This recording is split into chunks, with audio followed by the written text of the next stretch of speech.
Preface of The Science of Getting Rich. Recording by Diana Meilinger. The Science of Getting Rich by Wallace D. Wattles. Preface. This book is pragmatical, not philosophical, practical manual, not a treatise upon theories. It is intended for the men and women whose most pressing need is for money, who wish to get rich first and philosophize afterward. It is for those who have, so far, found neither the time, the means, nor the opportunity to go deeply into the study of metaphysics, but who want results, and who are willing to take the conclusions of science as a basis for action, without going into all the processes by which those conclusions were reached.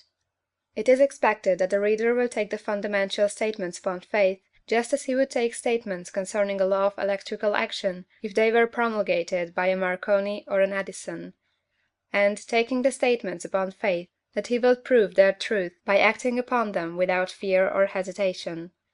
Every man or woman who does this will certainly get rich, for the science herein applied is an exact science, and failure is impossible. For the benefit, however, of those who wish to investigate philosophical theories, and so secure a logical basis of faith, I will here cite certain authorities. The monistic theory of the universe, the theory that one is all, and that all is one, that one substance manifests itself as the seeming many elements of the material world, is of Hindu origin, and has been gradually winning its way into the thought of the Western world for 200 years. It is the foundation of all the Oriental philosophies, and of those of Descartes, Spinoza, Leibniz, Schopenhauer, Hegel, and Emerson. The reader who would dig the philosophical foundations of this is advised to read Hegel and Emerson for himself. In writing this book I have sacrificed all other considerations to plainness and simplicity of style, so that all might understand. The plan of action laid down herein was deduced from the conclusions of philosophy. It has been thoroughly tested, and bears the supreme test of practical experiment. It works. If you wish to know how the conclusions were arrived at, read the writings of the authors mentioned above; and if you wish to reap the fruits of their philosophies in actual practice, read this book, and do exactly as it tells you to do. The Author. End of the Preface. Chapter 1. The Right to be Rich. Whatever may be said in praise of poverty, the fact remains that it is not possible to live a really complete or successful life unless one is rich. No man can rise to his greatest possible height in talent or soul development unless he has plenty of money, for to unfold the soul and to develop talent he must have many things to use, and he cannot have these things unless he has money to buy them with. A man develops in mind, soul, and body by making use of things, and society is so organized that man must have money in order to become the possessor of things. Therefore, the basis of all advancement for man must be the science of getting rich. The object of all life is development, and everything that lives has an inalienable right to all the development it is capable of attaining. Man's right to life means his right to have the free and unrestricted use of all the things which may be necessary to his fullest mental, spiritual, and physical unfoldment, or, in other words, his right to be rich. In this book I shall not speak of riches in a figurative way. To be really rich does not mean to be satisfied or contented with a little. No man ought to be satisfied with a little if he is capable of using and enjoying more. The purpose of nature is the advancement and unfoldment of life, and every man should have all that can contribute to the power, elegance, beauty, and richness of life. To be content with less is sinful. The man who owns all he wants for the living of all the life he is capable of living is rich, and no man who has not plenty of money can have all he wants. Life has advanced so far, and become so complex, that even the most ordinary man or woman requires a great amount of wealth in order to live in a manner that even approaches completeness. Every person naturally wants to become all that they are capable of becoming. This desire to realize innate possibilities is inherent in human nature. We cannot help wanting to be all that we can be. Success in life is becoming what you want to be. You can become what you want to be only by making use of things, and you can have the free use of things only as you become rich enough to buy them. To understand the science of getting rich is therefore the most essential of all knowledge. There is nothing wrong in wanting to get rich. The desire for riches is really the desire for a richer, fuller, and more abundant life, and that desire is praiseworthy. The man who does not desire to live more abundantly is abnormal. and so the man who does not desire to have money enough to buy all he wants is abnormal. There are three motives for which we live. We live for the body, we live for the mind, we live for the soul. No one of these is better or holier than the other. All are alike desirable, and no one of the three, body, mind, or soul, can live fully if either of the others is cut short of full life and expression. It is not right or noble to live only for the soul and deny mind or body, and it is wrong to live for the intellect and deny body or soul. We are all acquainted with the loathsome consequences of living for the body and denying both mind and soul, and we can see that real life means the complete expression of all that man can give forth through body, mind, and soul. Whatever he can say, no man can be really happy or satisfied unless his body is living fully in every function, and unless the same is true for his mind and his soul. Wherever there is unexpressed possibility, or function not performed, there is unsatisfied desire. Desire is possibility seeking expression, or function seeking performance. Man cannot live fully in body without good food, comfortable clothing, and warm shelter, and without freedom from excessive toil. Rest and recreation are also necessary for his physical life. He cannot live fully in mind without books and time to study them, without opportunity to travel and observation, or without intellectual companionship. To live fully in mind he must have intellectual recreations, and must surround himself with all the objects of art and beauty he is capable of using and appreciating. To live fully in soul, man must have love, and love is denied expression by poverty. A man's highest happiness is found in the bestowal of benefits on those he loves. Love finds its most natural and spontaneous expression in giving. The man who has nothing to give cannot fill his place as a husband or father, as a citizen, or as a man. It is in the use of material things that a man finds full life for his body, develops his mind, and unfolds his soul. It is therefore of supreme importance to him that he should be rich. It is perfectly right that you should desire to be rich. If you are a normal man or woman, you cannot help doing so. It is perfectly right that you should give your best attention to the science of getting rich, for it is the noblest and most necessary of all studies. If you neglect this study, you are derelict in your duty to yourself, to God and humanity, for you can render to God and humanity no greater service than to make the most of yourself. End of Chapter 1. Chapter 2. There is a Science of Getting Rich. There is a science of getting rich, and it is an exact science like algebra or arithmetic. There are certain laws which govern the process of acquiring riches. Once these laws are learned and obeyed by any man, he will get rich with mathematical certainty. The ownership of money and property comes as a result of doing things in a certain way. Those who do things in this certain way, whether on purpose or accidentally, get rich, while those who do not do things in this certain way, no matter how hard they work, or how able they are, remain poor. It is a natural law that like causes always produce like effects, and therefore any man or woman who learns to do things in this certain way will infallibly get rich. That the above statement is true is shown by the following facts. Getting rich is not a matter of environment, for, if it were, all the people in certain neighborhoods would become wealthy, the people of one city would be all rich, while those of other towns would all be poor; or the inhabitants of one state would roll in wealth, while those of an adjoining state would be in poverty. But everywhere we see rich and poor living side by side, in the same environment, and often engaged in the same vocations. When two men are in the same locality, and in the same business, and one gets rich while the other remains poor, it shows that getting rich is not primarily a matter of environment. Some environments may be more favorable than others, but when two men in the same business are in the same neighborhood, and one gets rich while the other fails, it indicates that getting rich is a result of doing things in a certain way. And further, the ability to do things in this certain way is not due solely to the possession of talent, for many people who have great talent remain poor, while others who have very little talent get rich. Studying the people who have got rich, we find that they are an average lot in all respects, having no greater talents or abilities than other men.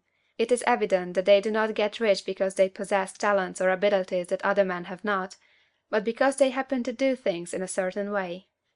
Getting rich is not the result of saving or thrift. Many very penurious people are poor. while free spenders often get rich.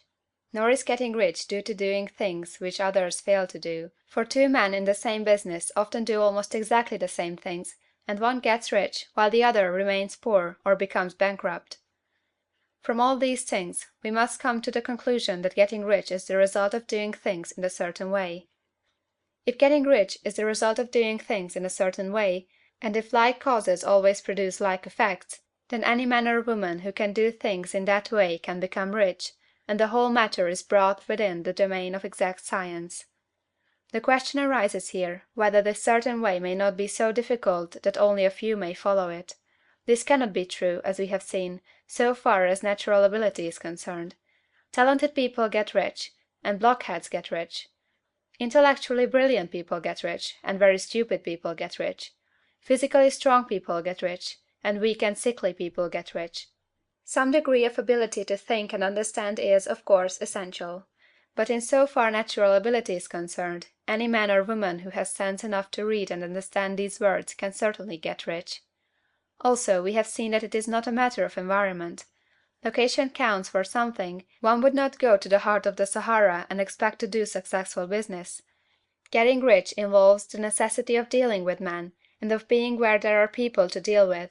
And if these people are inclined to deal in the way you want to deal, so much the better.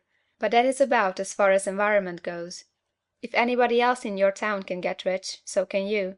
And if anybody else in your state can get rich, so can you. Again, it is not a matter of choosing some particular business or profession.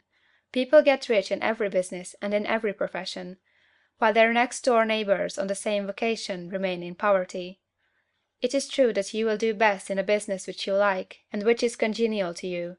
And if you have certain talents which are well developed, you will do best in a business which calls for the exercise of those talents. Also, you will do best in a business which is suited to your locality. An ice cream parlor would do better in a warm climate than in Greenland, and a salmon fishery would succeed better in the Northwest than in Florida, where there are no salmon. But, aside from these general limitations, getting rich is not dependent upon your engaging in some particular business, but upon your learning to do things in a certain way. If you are now in business and everybody else in your locality is getting rich in the same business while you are not getting rich, it is because you are not doing things in the same way that the other person is doing them. No one is prevented from getting rich by lack of capital. True, as you get capital the increase becomes more easy and rapid, but one who has capital is already rich, and does not need to consider how to become so. No matter how poor you may be, if you begin to do things in a certain way, you will begin to get rich, and you will begin to have capital. The getting of capital is a part of the process of getting rich, and it is a part of the result which invariably follows the doing of things in a certain way.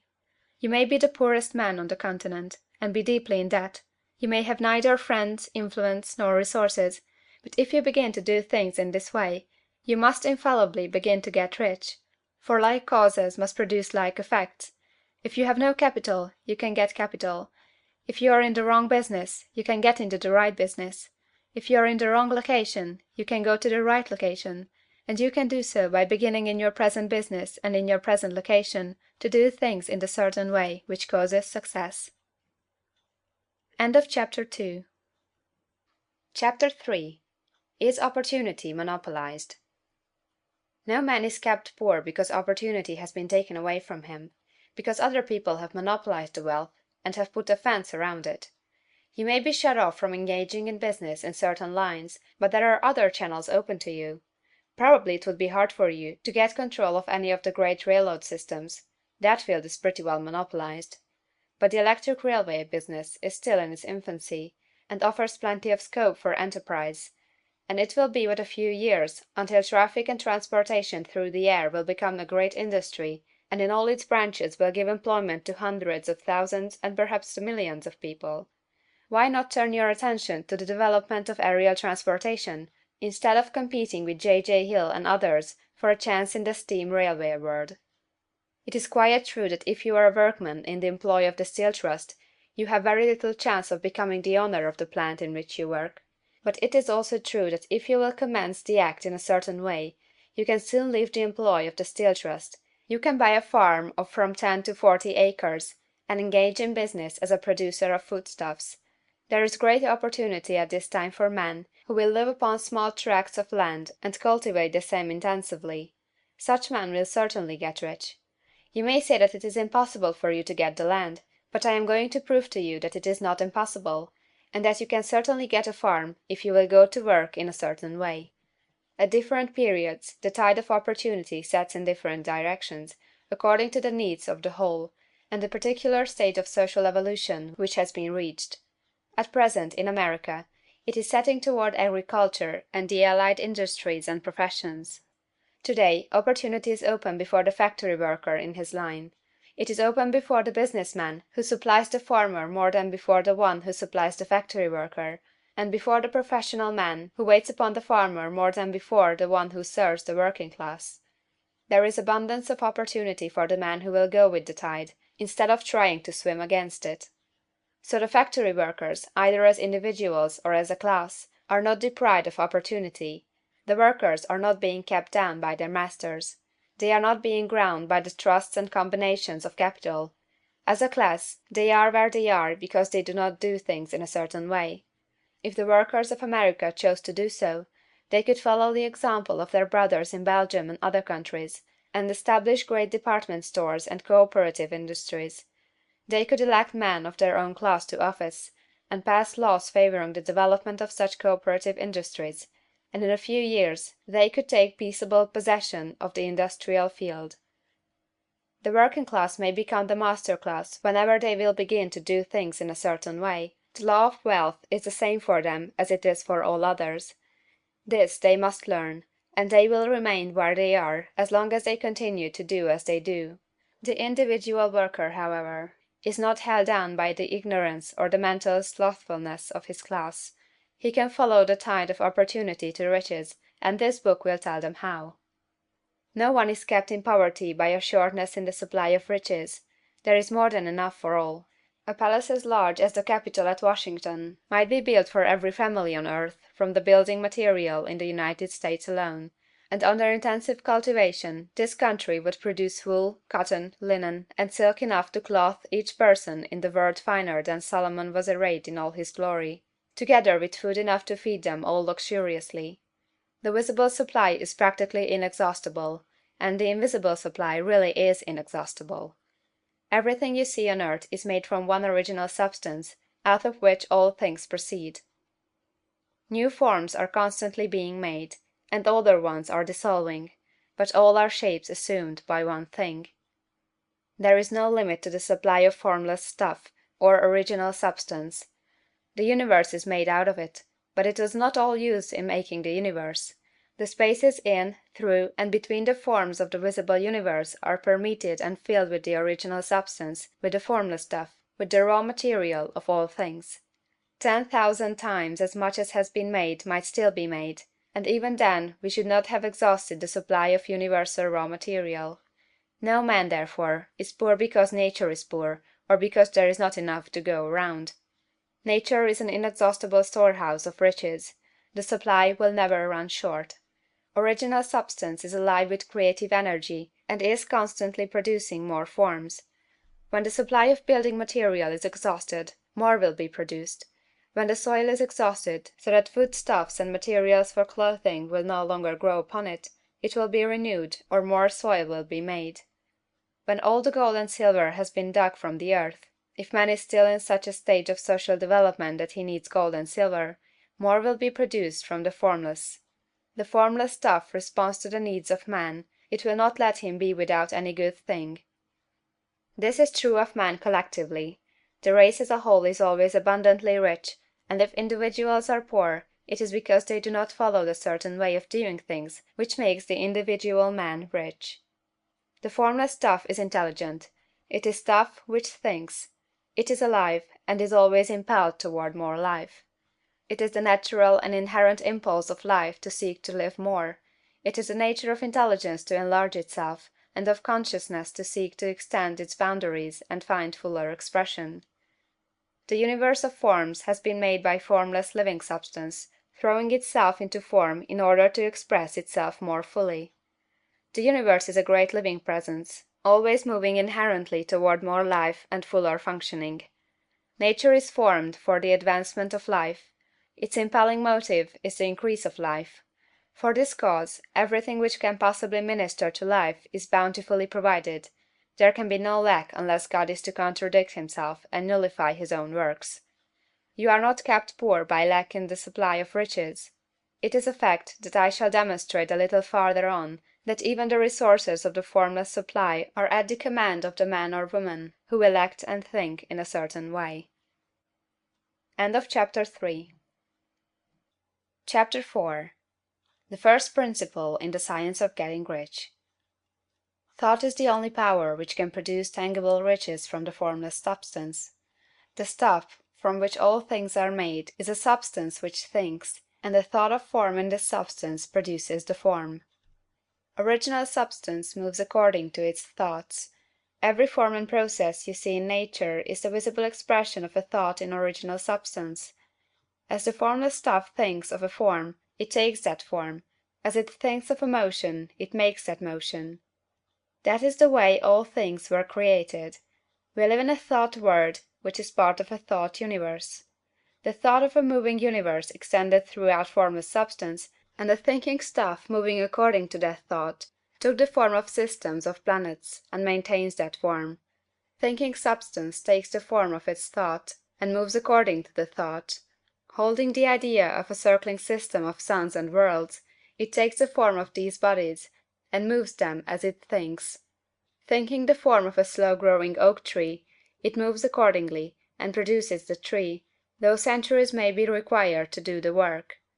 In creating, the formless seems to move according to the lines of motion it has established.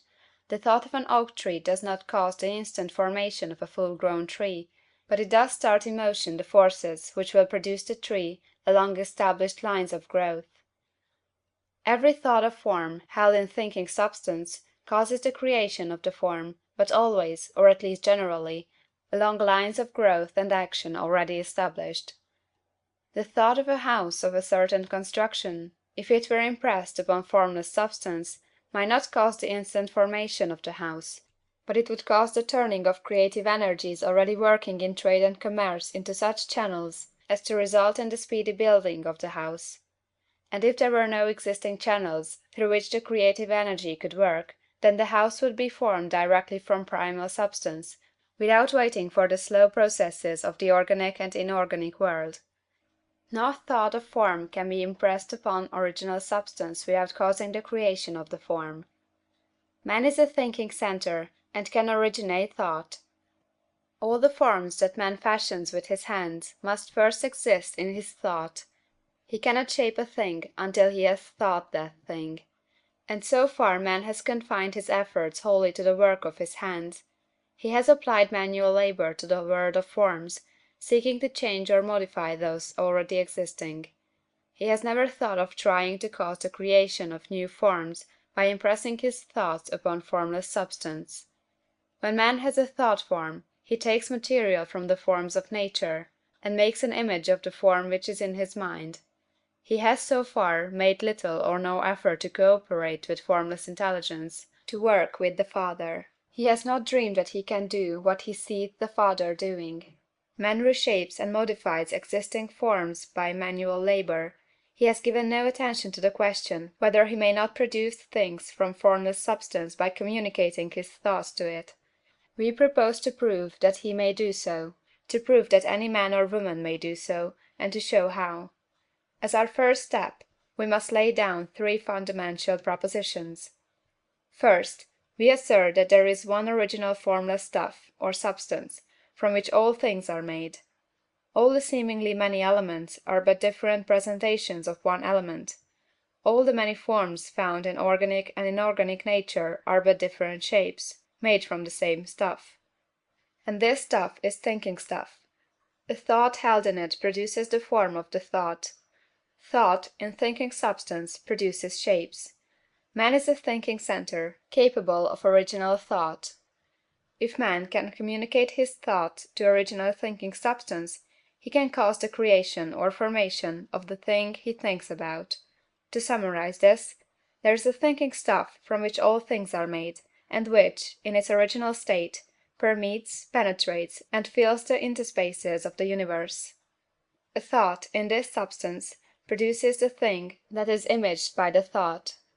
Man can form things in his thought, and, by impressing his thought upon formless substance, can cause the thing he thinks about to be created.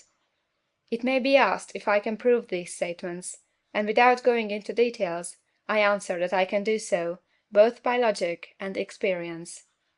Reasoning back from the phenomena of form and thought, I come to one original thinking substance, and reasoning forward from this thinking substance, I come to man's power to cause the formation of the thing he thinks about.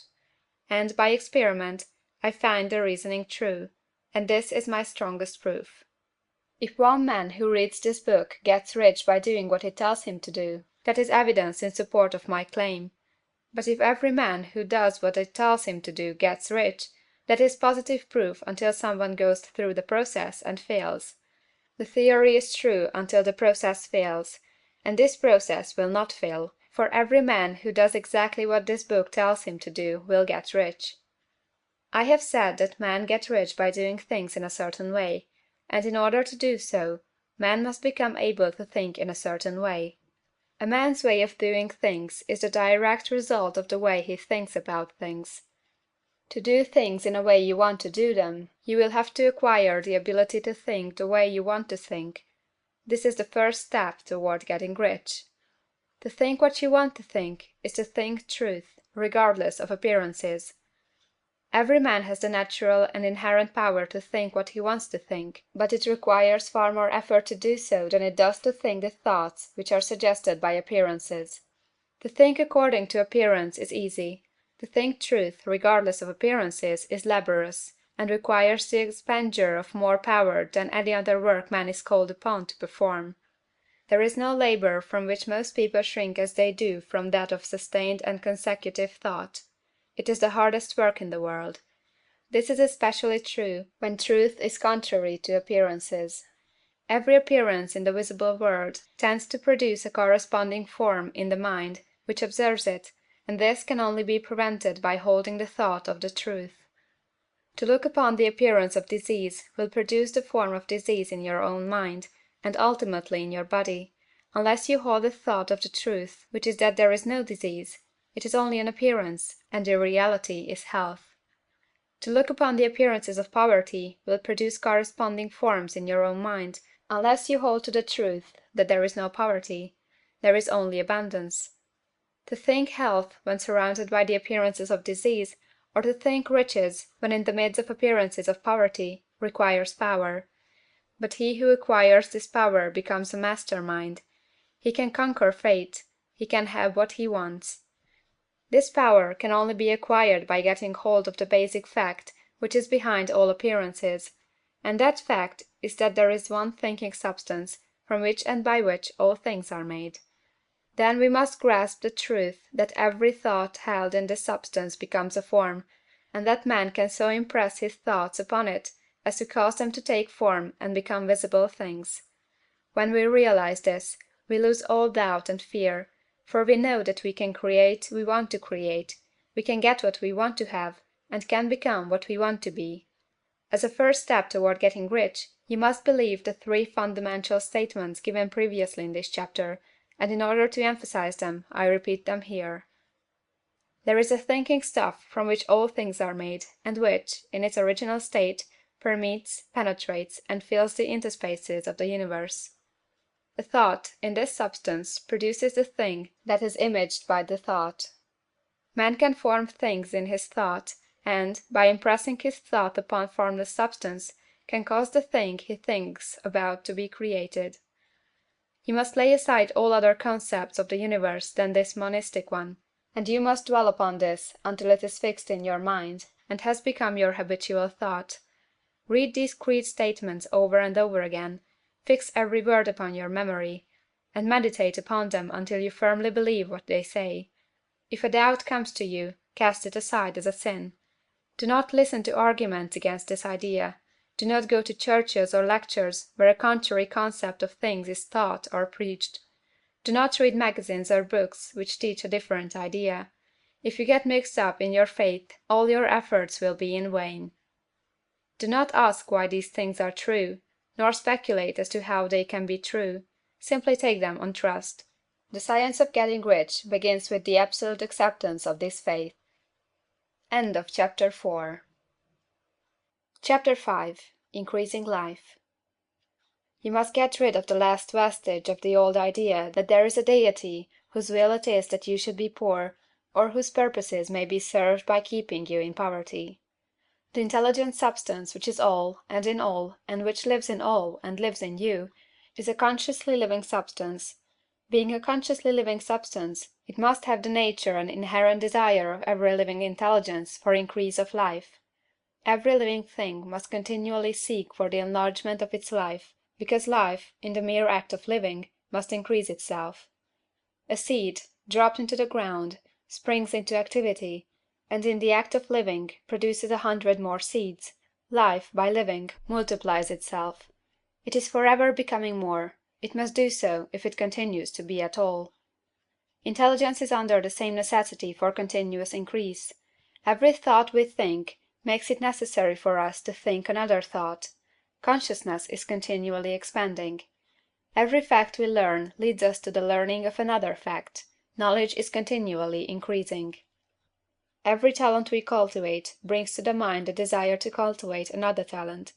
We are subject to the urge of life, seeking expression, which ever drives us on to know more, to do more, and to be more. In order to know more, do more, and be more, we must have more.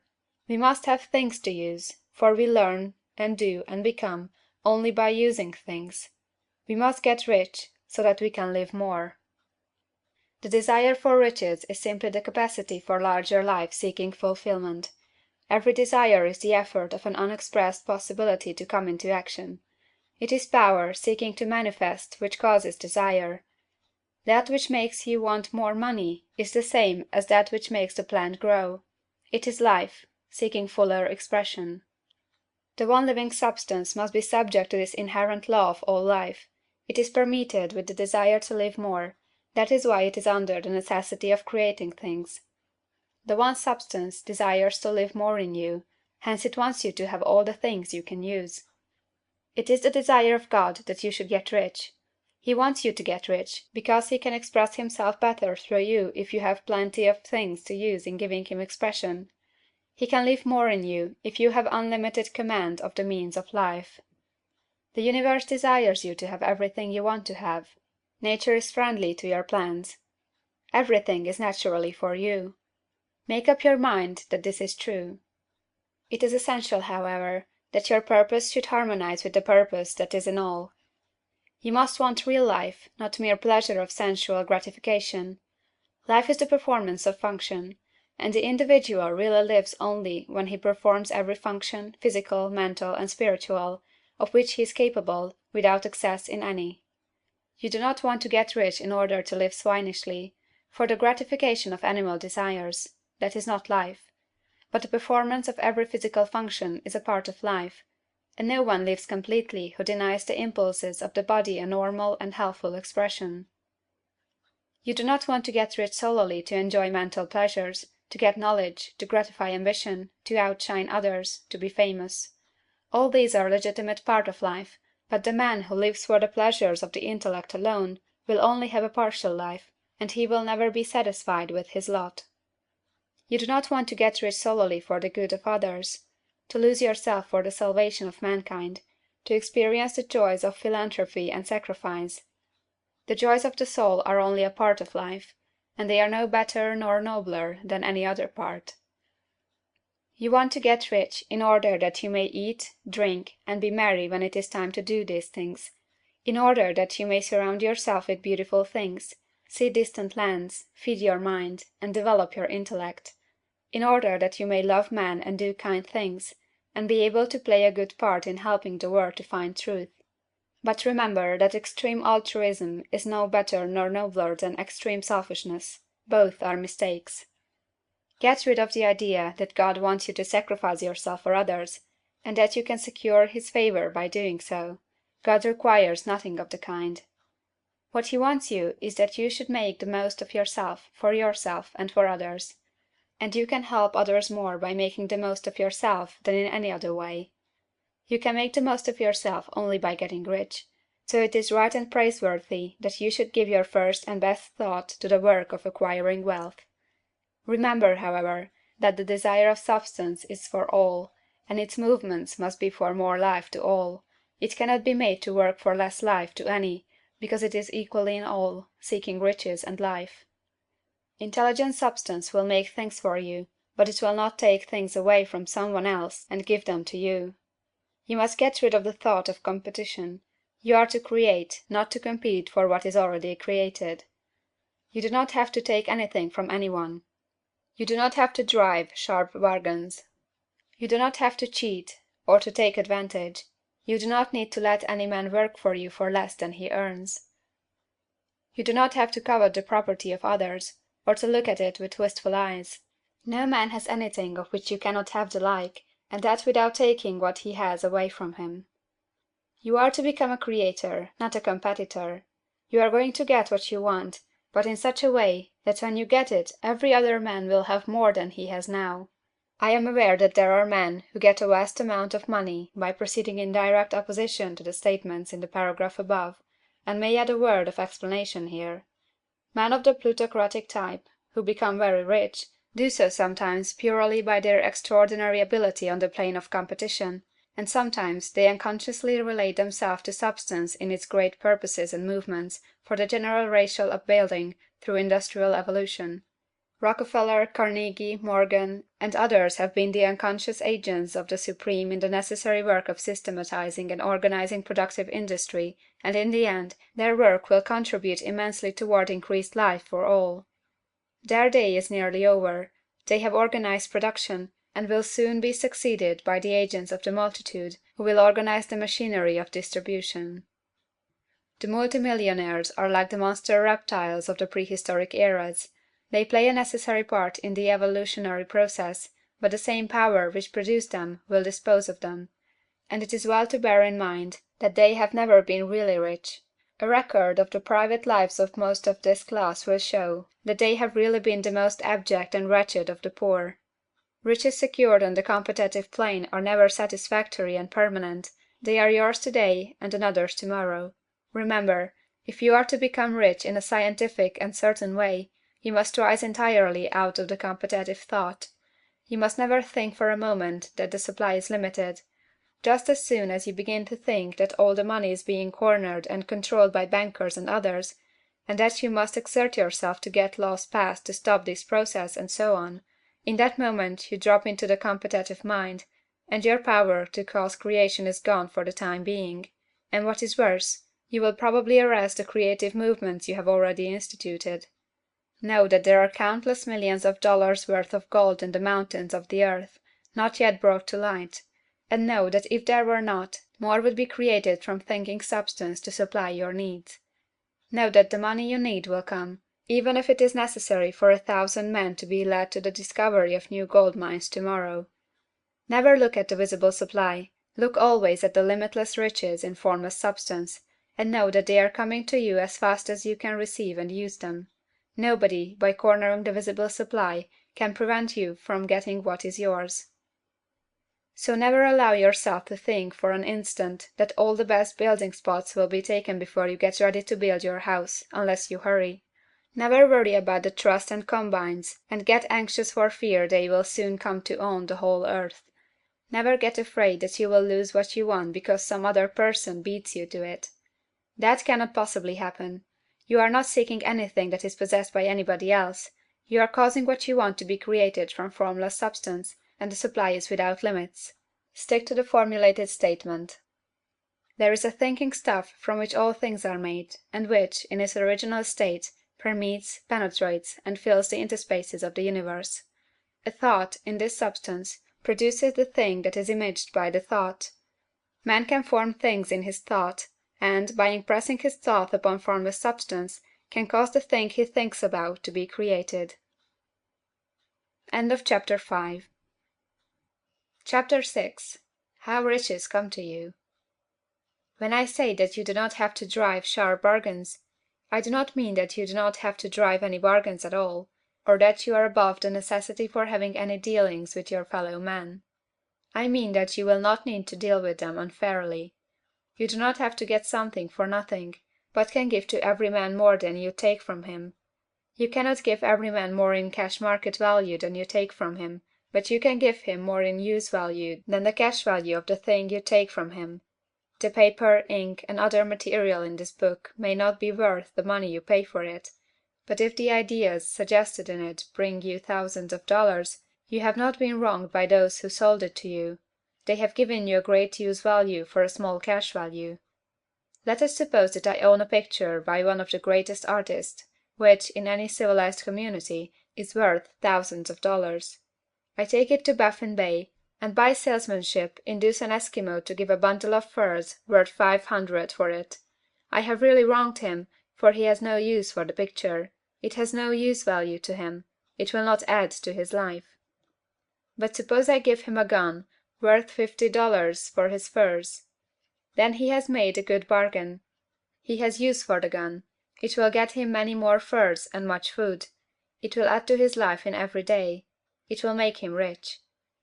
When you rise from the competitive to the creative plane, you can scan your business transactions very strictly, and if you are selling any man anything which does not add more to his life than the thing he gives you in exchange, you can afford to stop it. You do not have to beat anybody in business. And if you are in a business which does beat people, get out of it at once. Give every man more in use value than you take from him in cash value. Then you are adding to the life of the world by every business transaction.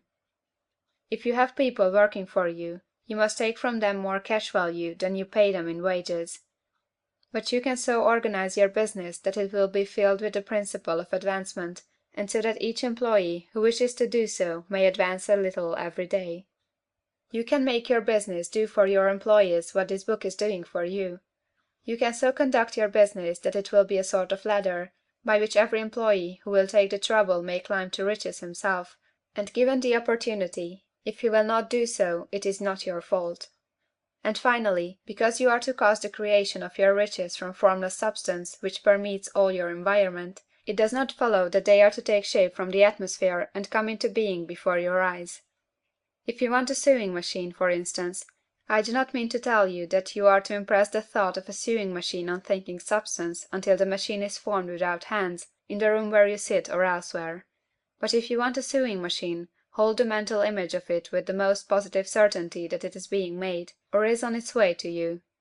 After once forming the thought, have the most absolute and unquestioning faith that a sewing machine is coming. Never think of it or speak of it in any other way than as being sure to arrive. Claim it as already yours. It will be brought to you by the power of the Supreme Intelligence acting upon the minds of men.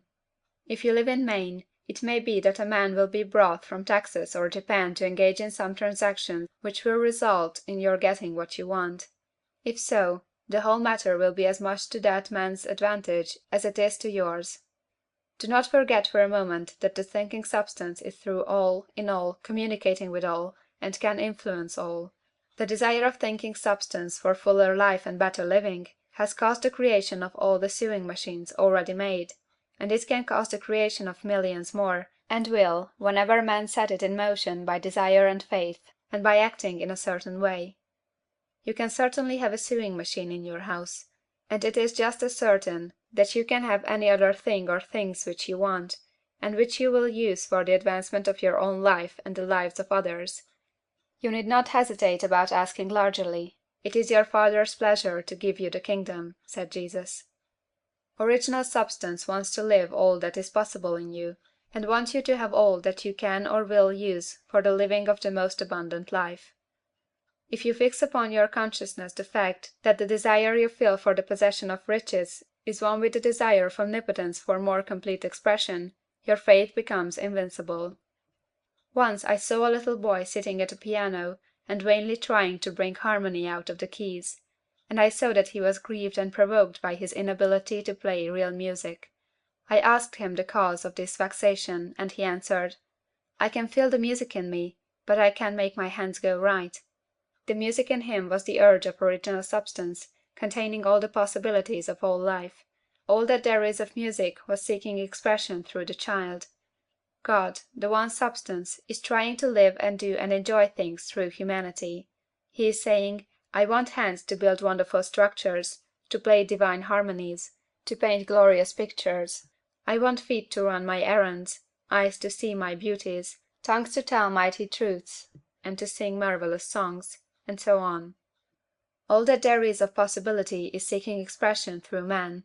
God wants those who can play music to have pianos and every other instrument, and to have the means to cultivate their talents to the fullest extent.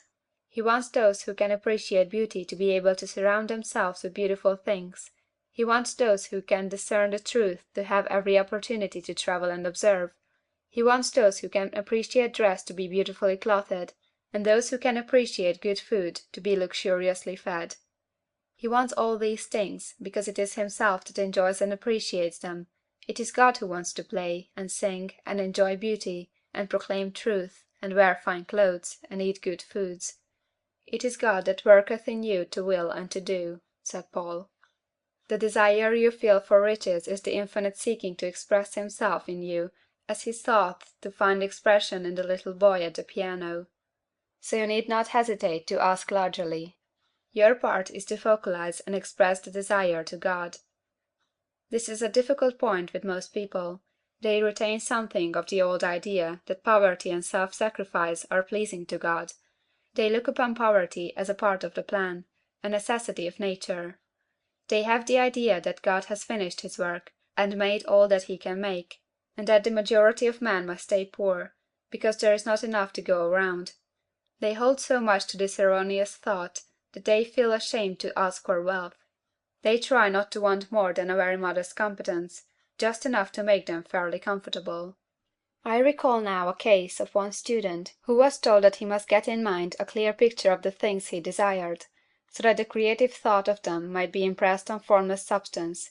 He was a very poor man, living in a rented house, and having only what he earned from day to day, and he could not grasp the fact that all wealth was his.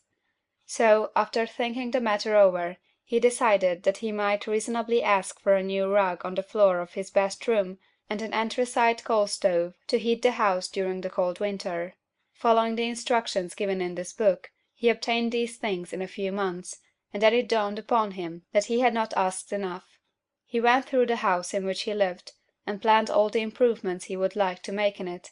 He mentally added a bay window here, a room there, until it was complete in his mind as his ideal home, and then he planned its furnishings.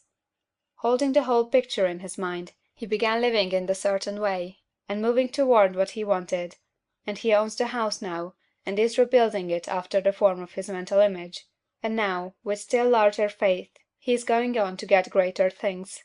It has been unto him according to his faith, and it is so with you and with all of us. End of chapter 6.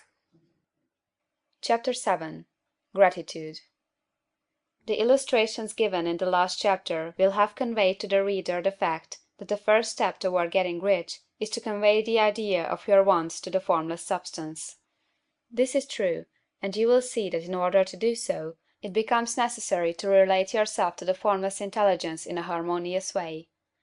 To secure this harmonious relation is a matter of such primary and vital importance that I shall give some space to its discussion here, and give you instructions which, if you will follow them, will be certain to bring you into perfect unity of mind with God. The whole process of mental adjustment and atonement can be summed up in one word: gratitude. First, you believe that there is one intelligent substance, from which all things proceed. Second, you believe that this substance gives you everything you desire. And third, you relate yourself to it by a feeling of deep and profound gratitude. Many people who order their lives rightly in all other ways are kept in poverty by their lack of gratitude. Having received one gift from God, they cut the wires which connect them with Him by failing to make acknowledgment. It is easy to understand that the nearer we live to the source of wealth, the more wealth we shall receive. And it is easy also to understand that the soul that is always grateful lives in closer touch with God than the one which never looks to Him in thankful acknowledgment. The more gratefully we fix our minds on the Supreme when good things come to us, the more good things we will receive, and the more rapidly they will come. And the reason simply is that the mental attitude of gratitude draws the mind into closer touch with the source from which the blessings come. If it is a new thought to you that gratitude brings your whole mind into closer harmony with the creative energies of the universe, consider it well, and you will see that it is true. The good things you already have come to you along the line of obedience to certain laws. Gratitude will lead your mind out along the ways by which things come, and it will keep you in close harmony with creative thought and prevent you from falling into competitive thought.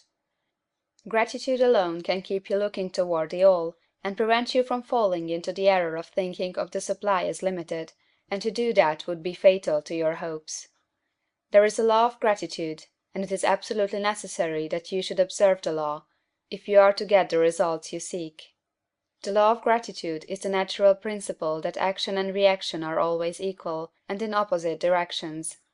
The grateful outreaching of your mind in thankful praise to the Supreme is a liberation or expenditure of force. It cannot fail to reach that to which it addressed, and the reaction is an instantaneous movement towards you. Draw nigh unto God, and he will draw nigh unto you. That is a statement of psychological truth. And if your gratitude is strong and constant, the reaction in formless substance will be strong and continuous. The movement of the things you want will be always toward you. Notice the grateful attitude that Jesus took, how he always seems to be saying, I thank thee, Father, that thou hearest me. You cannot exercise much power without gratitude, for it is gratitude that keeps you connected with power. But the value of gratitude does not consist solely in getting you more blessings in the future. Without gratitude you cannot long keep from dissatisfied thought regarding things as they are. The moment you permit your mind to dwell with dissatisfaction upon things as they are, you begin to lose ground. You fix attention upon the common, the ordinary, the poor, and the squalid and mean, and your mind takes the form of these things. Then you will transmit these forms or mental images to the formless, and the common, the poor, the squalid, the mean will come to you. To permit your mind to dwell upon the inferior is to become inferior and to surround yourself with inferior things. On the other hand, to fix your attention on the best is to surround yourself with the best, and to become the best. The creative power within us makes us into the image of that to which we give our attention. We are thinking substance, and thinking substance always takes the form of that to which it thinks about. The grateful mind is constantly fixed upon the best, therefore it tends to become the best. It takes the form or character of the best, and will receive the best. Also, faith is born of gratitude. The grateful mind continually expects good things, and expectation becomes faith. The reaction of gratitude upon one's own mind produces faith, and every outgoing wave of grateful thanksgiving increases faith. He who has no feeling of gratitude cannot long retain a living faith, and without a living faith you cannot get rich by the creative method, as we shall see in the following chapters. It is necessary, then, to cultivate the habit of being grateful for every good thing that comes to you, and to give thanks continuously. And because all things have contributed to your advancement, you should include all things in your gratitude. Do not waste time thinking or talking about the shortcomings or wrong actions of plutocrats or trust magnates. Their organization of the world has made your opportunity. All you get really comes to you because of them. Do not rage against corrupt politicians. If it were not for politicians, we should fall into anarchy, and your opportunity would be greatly lessened. God has worked a long time and very patiently to bring us up to where we are in industry and government, and He is going right on with His work. There is not the least doubt that He will do away the plutocrats, trust magnates, captains of industry, and politicians as soon as they can be spared. But in the meantime, behold, they are all very good. Remember that they are all helping to arrange the lines of transmission along which your riches will come to you, and be grateful to them all. This will bring you into harmonious relations with the good in everything, and the good in everything will move toward you. End of Chapter 7. Chapter 8. Thinking in the Certain Way. Turn back to Chapter 6 and read again the story of the man who formed the mental image of his house, and you will get a fair idea of the initial step toward getting rich. You must form a clear and definite mental picture of what you want. You cannot transmit an idea unless you have it yourself. You must have it before you can give it. And many people fail to impress thinking substance because they have themselves only a vague and misty concept of the things they want to do, to have, or to become. It is not enough that you should have a general desire for wealth, to do good with. Everybody has that desire. It is not enough that you should have a wish to travel, see things, live more, etc. Everybody has those desires also. If you are going to send a wireless message to a friend, you would not send the letters of the alphabet in their order, and let him construct the message for himself, nor would you take words at random from the dictionary. You would send a coherent sentence, one which meant something. When you try to impress your wants upon substance, remember that it must be done by a coherent statement. You must know what you want, and be definite.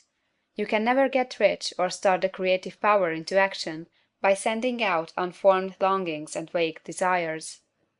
Go over your desires, just as the man I have described went over his house. See just what you want, and get a clear mental picture of it as you wish it to look when you get it. That clear mental picture you must have continually in mind, as the sailor has in mind the port toward which he is sailing the ship. You must keep your face toward it all the time. You must no more lose sight of it than the steersman loses sight of the compass. It is not necessary to take exercises in concentration, nor to set apart special times for prayer and affirmation, nor to go into the silence, nor to do occult stunt of any kind.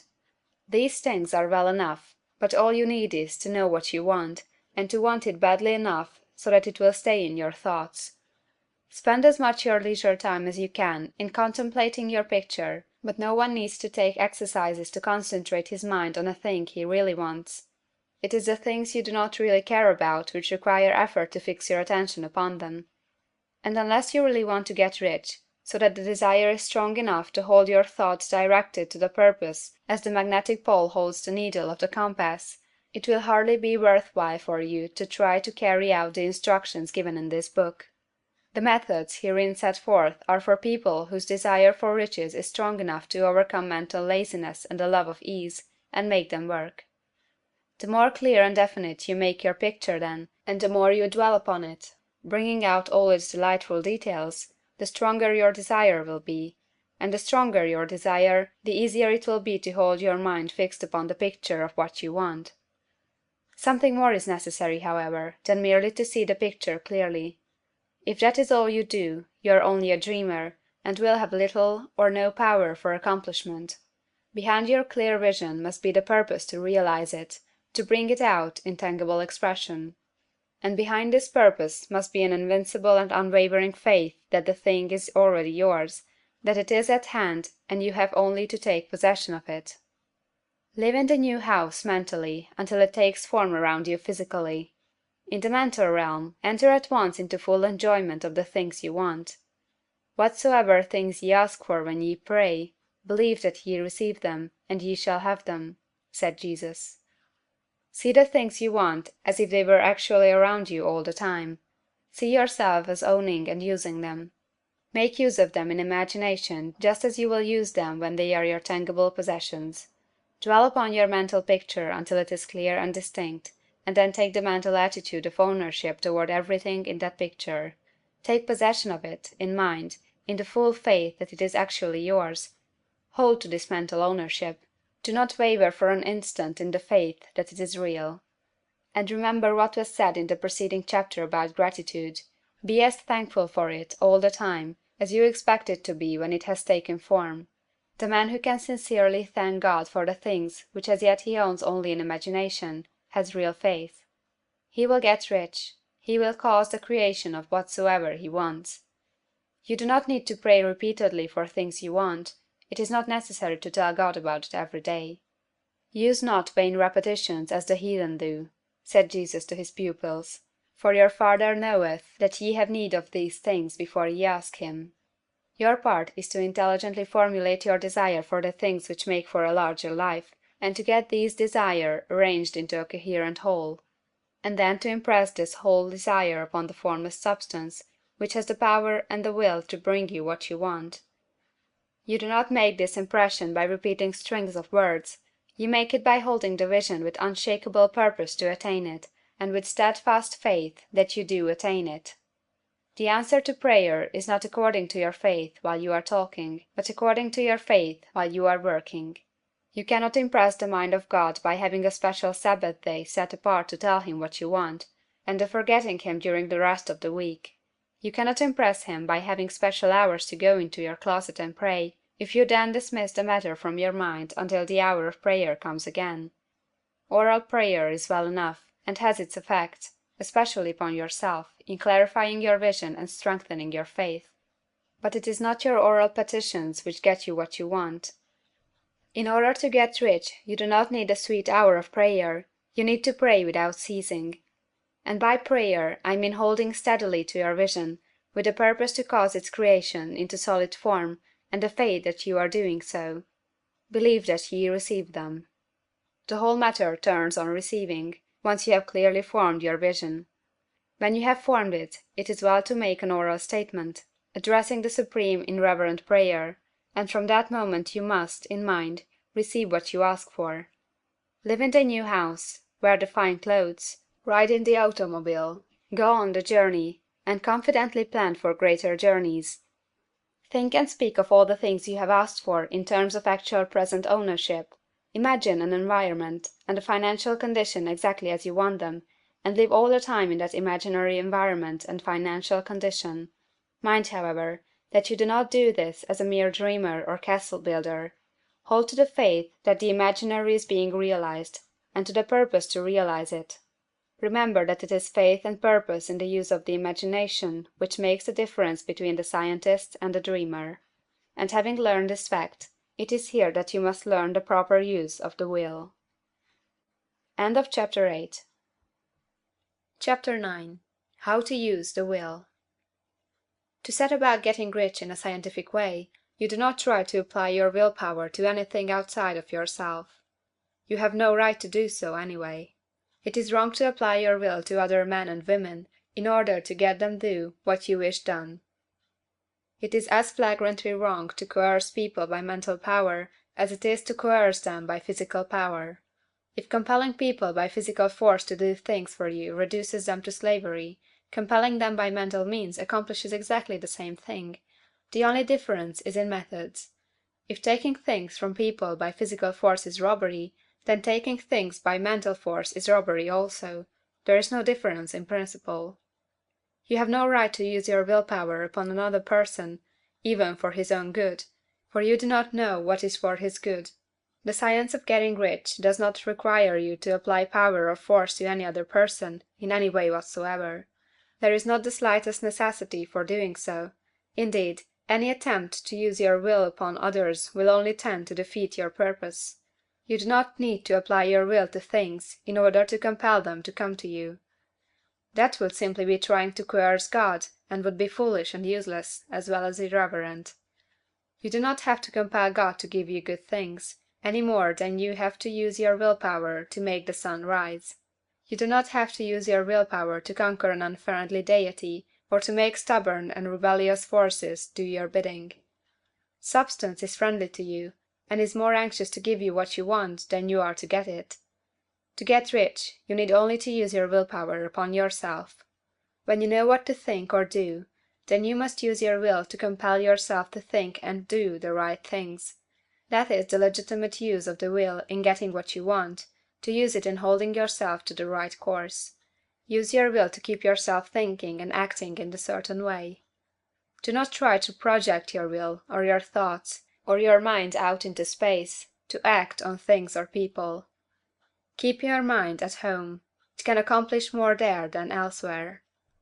Use your mind to form a mental image of what you want, and to hold that vision with faith and purpose. And use your will to keep your mind working in the right way.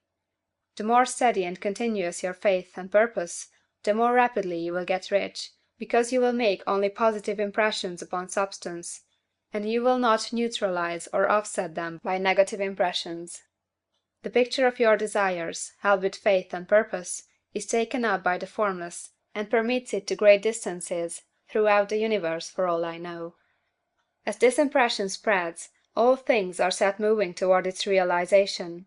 Every living thing, every inanimate thing, and the things yet uncreated, are stirred toward bringing into being that which you want.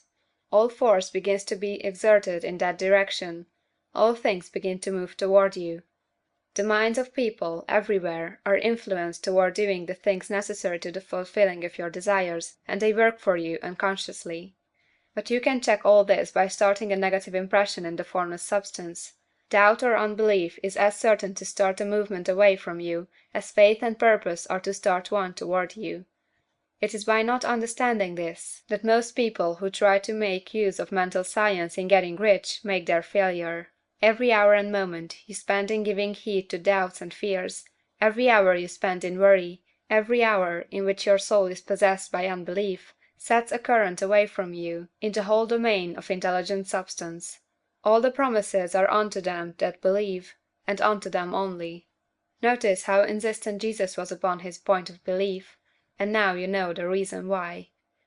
Since belief is all important, it behooves you to guard your thoughts, and as your beliefs will be shaped in a very great extent by the things you observe and think about, it is important that you should command your attention. And here the will comes into use, for it is by your will that you determine upon what things your attention shall be fixed. If you want to become rich, you must not make a study of poverty. Things are not brought into being by thinking about their opposites. Health is never to be attained by studying disease and thinking about disease. Righteousness is not to be promoted by studying sin and thinking about sin. And no one ever got rich by studying poverty and thinking about poverty. Medicine as a science of disease has increased disease. Religion as science of sin has promoted sin. And economics as a study of poverty will fill the world with wretchedness and want. Do not talk about poverty. Do not investigate it or concern yourself with it. Never mind what its causes are. You have nothing to do with them. What concerns you is the cure. Do not spend your time in charitable work or charity movements. All charity only tends to perpetuate the wretchedness it aims to eradicate. I do not say that you should be hard-hearted or unkind, and refuse to hear the cry of need. But you must not try to eradicate poverty in any of the conventional ways. Put poverty behind you, and put all that pertains to it behind you and make good. Get rich, that is the best way you can help the poor. And you cannot hold the mental image which is to make you rich, if you fill your mind with pictures of poverty. Do not read books or papers which give you circumstantial accounts of the wretchedness of the tenement dwellers, of the horrors of child labor, and so on. Do not read anything which fills your mind with gloomy images of want and suffering. You cannot help the poor in the least by knowing about these things, and the widespread knowledge of them does not tend to all to do away with poverty. What tends to do away with poverty is not the getting of pictures of poverty into your mind, but getting pictures of wealth into the minds of the poor. You are not deserting the poor in their misery when you refuse to allow your mind to be filled with pictures of that misery. Poverty can be done away with, not by increasing the number of well-to-do people to think about poverty, but by increasing the number of poor people who purpose with faith to get rich. The poor do not need charity, they need inspiration. Charity only sends them a loaf of bread to keep them alive in their wretchedness, or gives them an entertainment to make them forget for an hour or two, but inspiration will cause them to rise out of their misery. If you want to help the poor, demonstrate to them that they can become rich. Prove it by getting rich yourself. The only way in which poverty will ever be banished from this world is by getting a large and constantly increasing number of people to practice the teaching of this book. People must be taught to become rich by creation, not by competition. Every man who becomes rich by competition throws down behind him the ladder by which he rises, and keeps others down. But every man who gets rich by creation opens a way for thousands to follow him, and inspires them to do so. You are not showing hardness of heart or an unfeeling disposition when you refuse to pity poverty, see poverty, read about poverty, or think and talk about it, or to listen to those who do talk about it. Use your willpower to keep your mind off the subject of poverty, and to keep it fixed with faith and purpose on the vision of what you want. End of Chapter 9. Chapter 10. Further Use of the Will. You cannot retain a true and clear vision of wealth if you are constantly turning your attention to opposing pictures, whether they be external or imaginary. Do not tell of your past troubles of a financial nature, if you have had them; do not think of them at all. Do not tell of the poverty of your parents, or the hardships of your early life.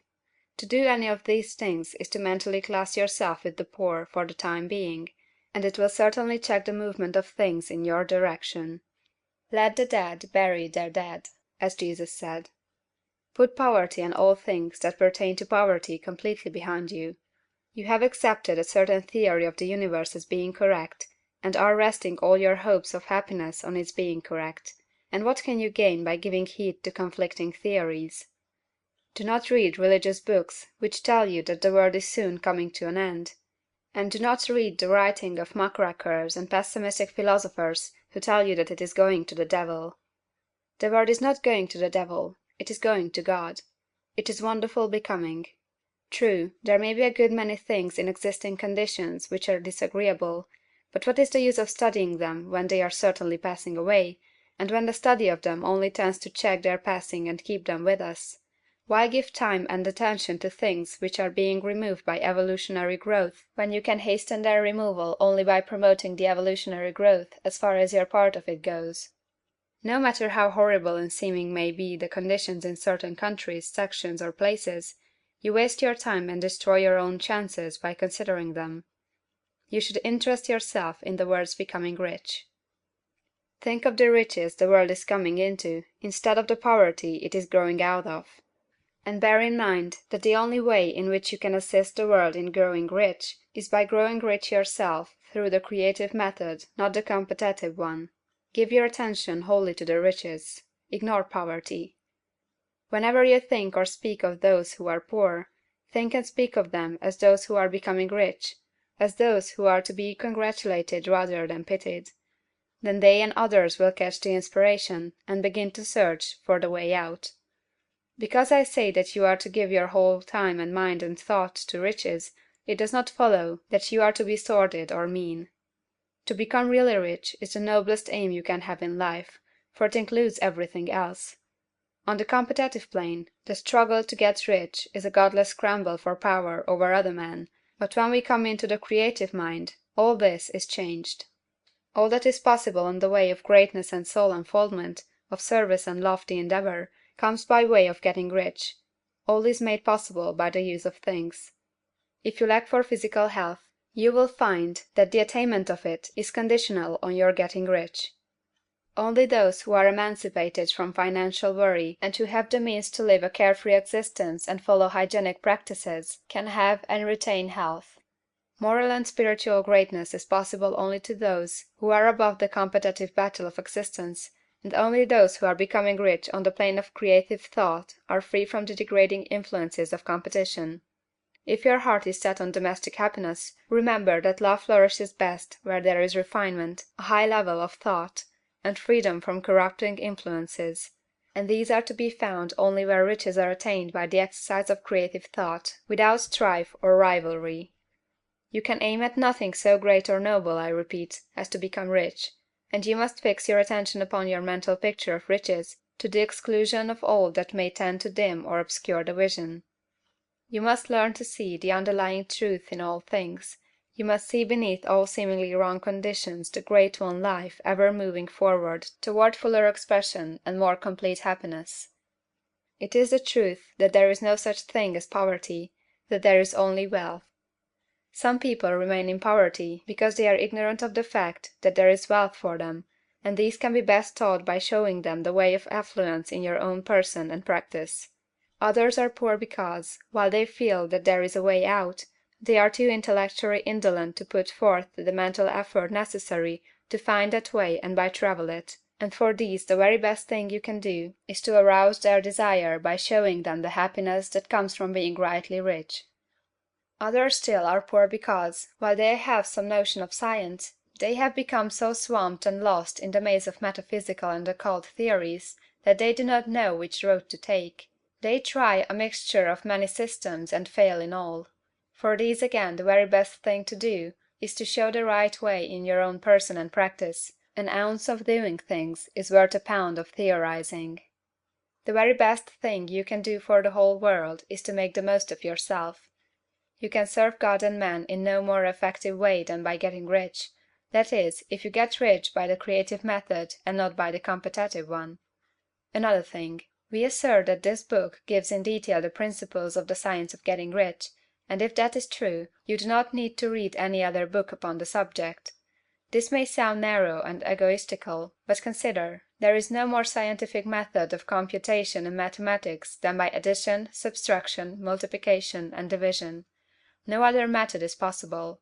There can be but one shortest distance between 2 points. There is only one way to think scientifically, and that is to think in the way that leads to the most direct and simple route to the goal. No man has yet formulated a briefer or less complex system than the one set forth herein. It has been stripped of all non-essentials. When you commence on this, lay all others aside. Put them out of your mind altogether. Read this book every day, keep it with you, commit it to memory, and do not think about other systems and theories. If you do, you will begin to have doubts, and to be uncertain and wavering in your thought, and then you will begin to make failures. After you have made good and become rich, you may study other systems as much as you please, but until you are quite sure that you have gained what you want, do not read anything on this line but this book, unless it be the authors mentioned in the preface. And read only the most optimistic comments on the world's news, those in harmony with your picture. Also, postpone your investigations into the occult. Do not dabble in theosophy, spiritualism, or kindred studies. It is very likely that the dead still live, and are near, but if they are, let them alone. Mind your own business. Wherever the spirits of the dead may be, they have their own work to do, and their own problems to solve, and we have no right to interfere with them. We cannot help them, and it is very doubtful whether they can help us, or whether we have any right to trespass upon their time if they can. Let the dead and the hereafter alone, and solve your own problem, get rich. If you begin to mix with the occult, you will start mental cross-currents which will surely bring your hopes to shipwreck. Now, this and the preceding chapters have brought us to the following statement of the basic facts. There is a thinking stuff from which all things are made, and which, in its original state, permeates, penetrates, and fills the interspaces of the universe.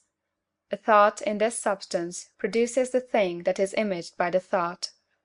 Man can form things in his thought, and, by impressing his thought upon formless substance, can cause the thing he thinks about to be created. In order to do this, man must pass from the competitive to the creative mind. He must form a clear mental picture of the things he wants, and hold this picture in his thoughts with the fixed purpose to get what he wants, and the unwavering faith that he does get what he wants, closing his mind against all that may tend to shake his purpose, dim his vision, or quench his faith.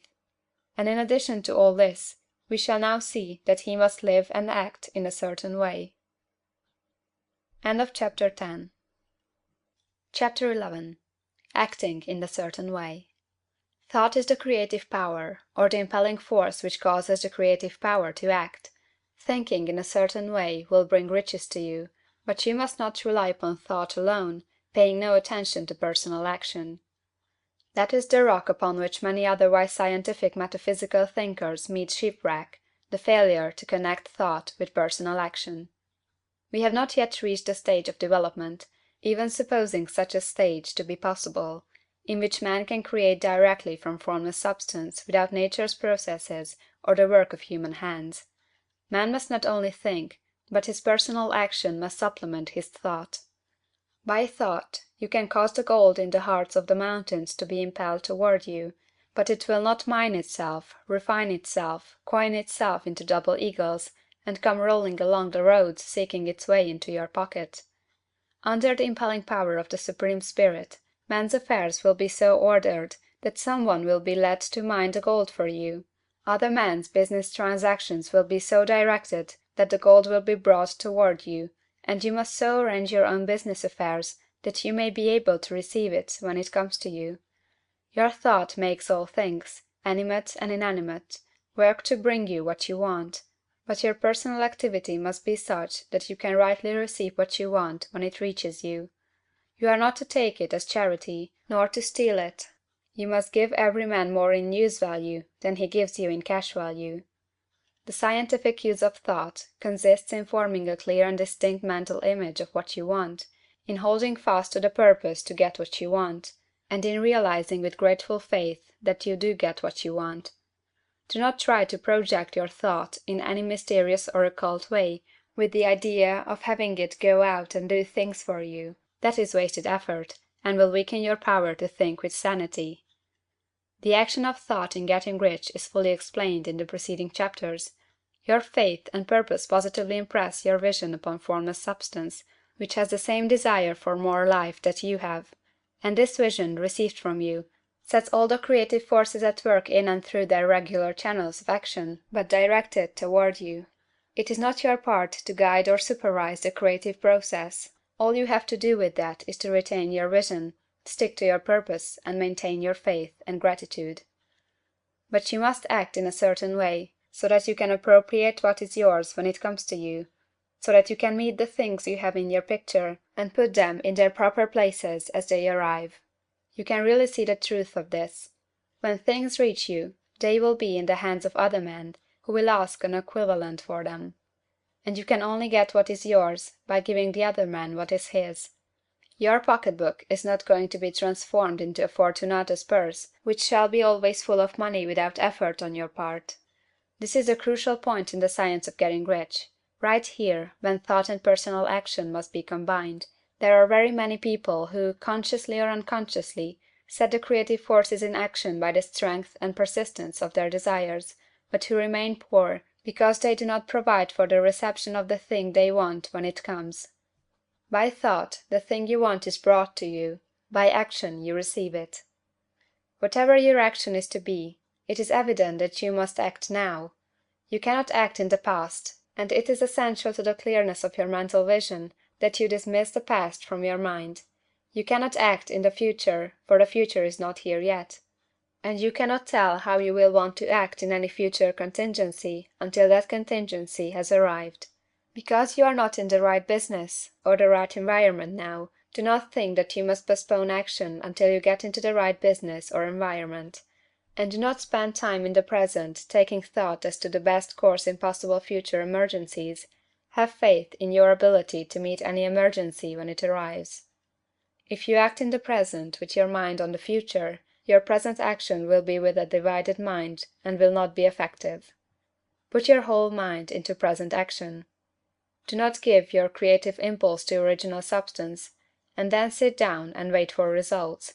If you do, you will never get them. Act now. There is never any time but now, and there never will be any time but now. If you are ever to begin to make ready for the reception of what you want, you must begin now. And your action, whatever it is, must most likely be in your present business or employment, and must be upon the persons and things in your present environment. You cannot act where you are not, you cannot act where you have been, and you cannot act where you are going to be. You can act only where you are.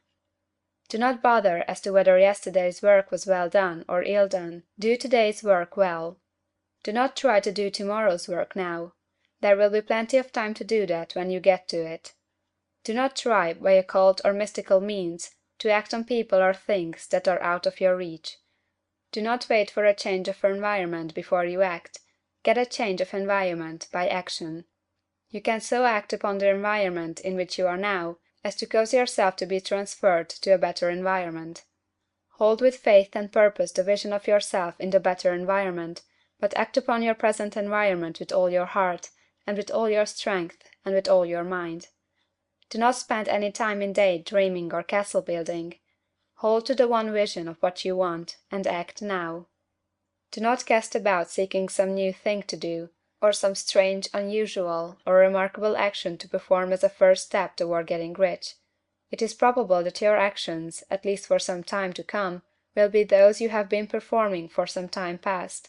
But you are to begin now to perform these actions in a certain way, which will surely make you rich.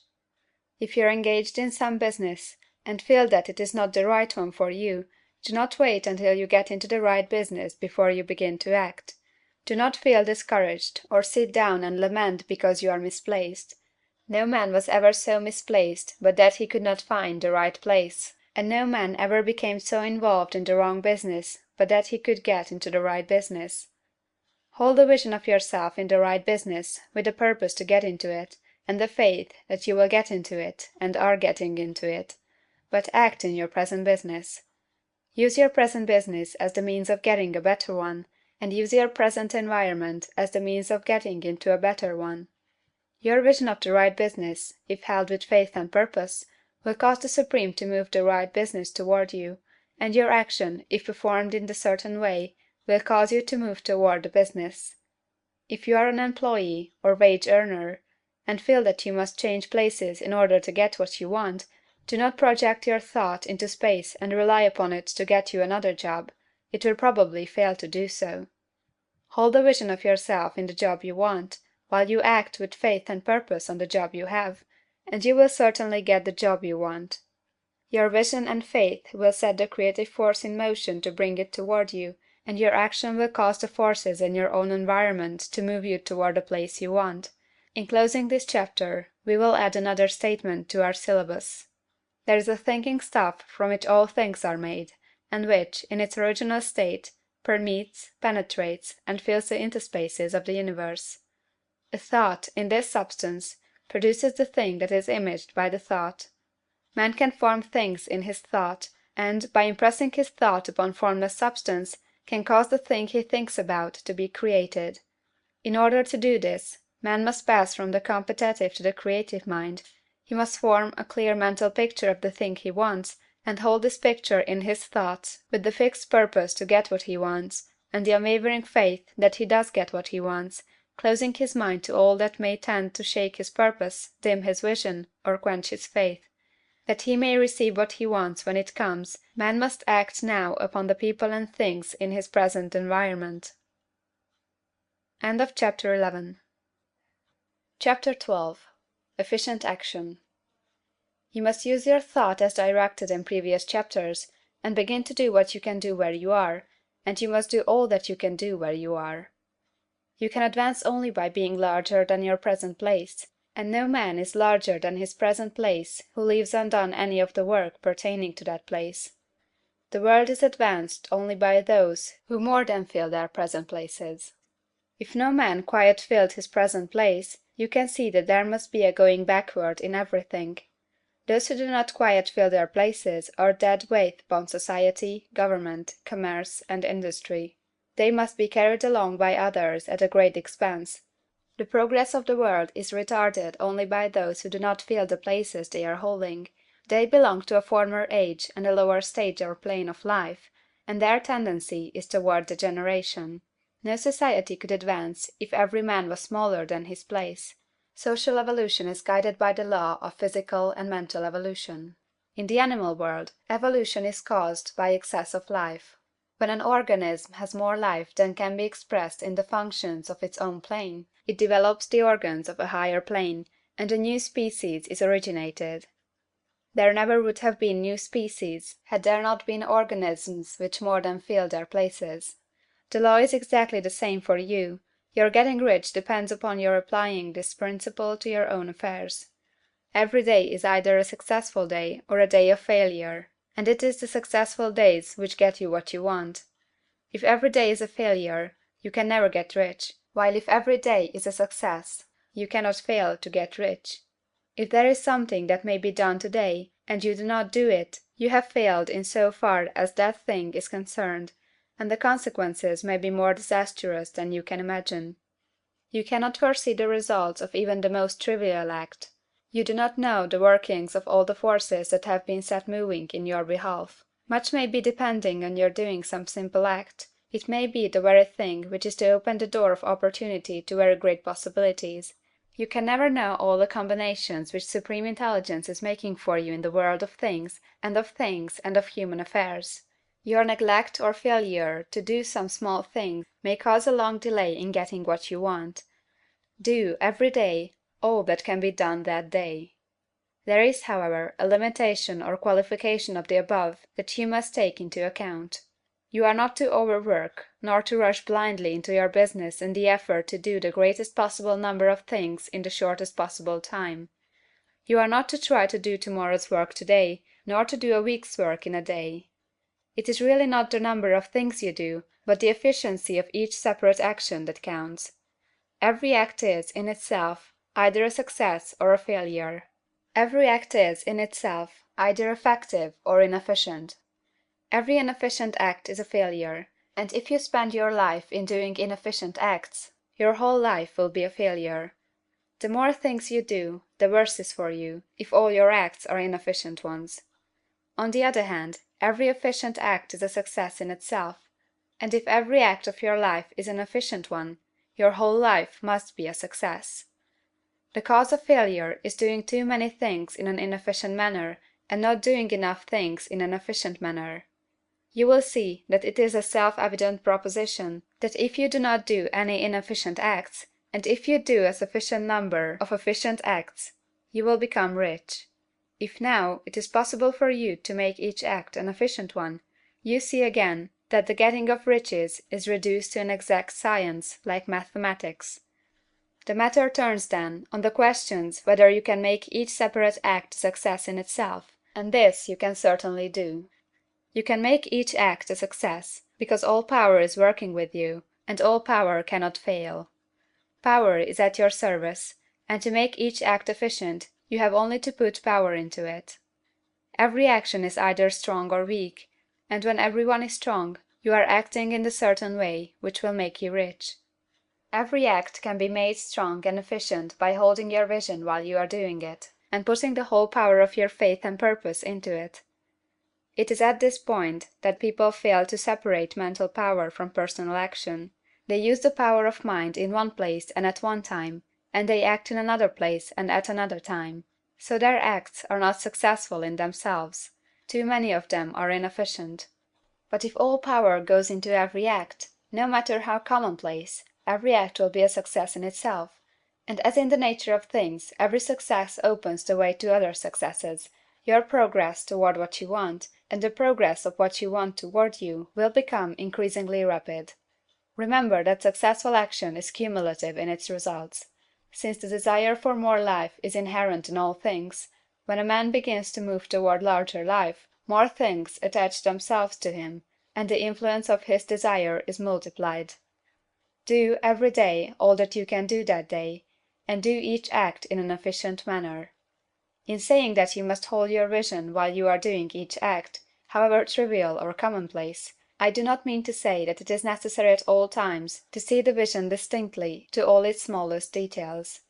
It should be the work of your leisure hours to use your imagination on the details of your vision, and to contemplate them until they are firmly fixed upon memory.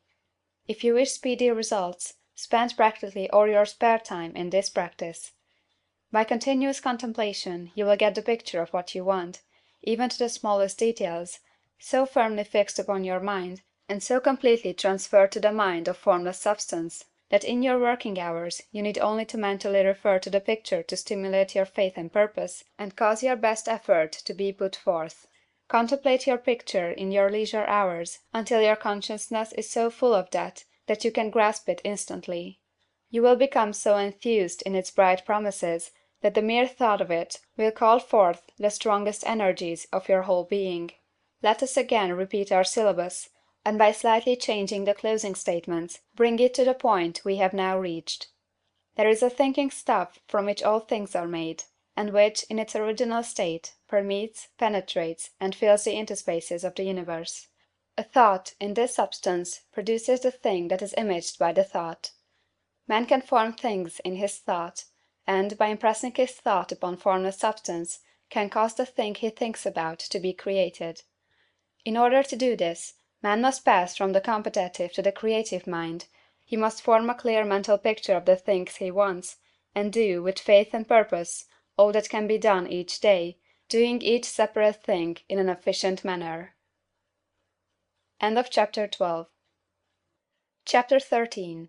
Getting into the right business. Success in any particular business depends for one thing upon your possessing in a well-developed state the faculties required in that business. Without good musical faculty, no one can succeed as a teacher of music. Without well-developed mechanical faculties, no one can achieve great success in any of the mechanical trades. Without tact and the commercial faculties, no one can succeed in mercantile pursuits. But to possess in a well-developed state the faculties required in your particular vocation does not insure getting rich. There are musicians who have remarkable talent, and who yet remain poor. There are blacksmiths, carpenters, and so on who have excellent mechanical ability, but who do not get rich, and there are merchants with good faculties for dealing with men who nevertheless fail. The different faculties are tools. It is essential to have good tools, but it is also essential that the tools should be used in the right way.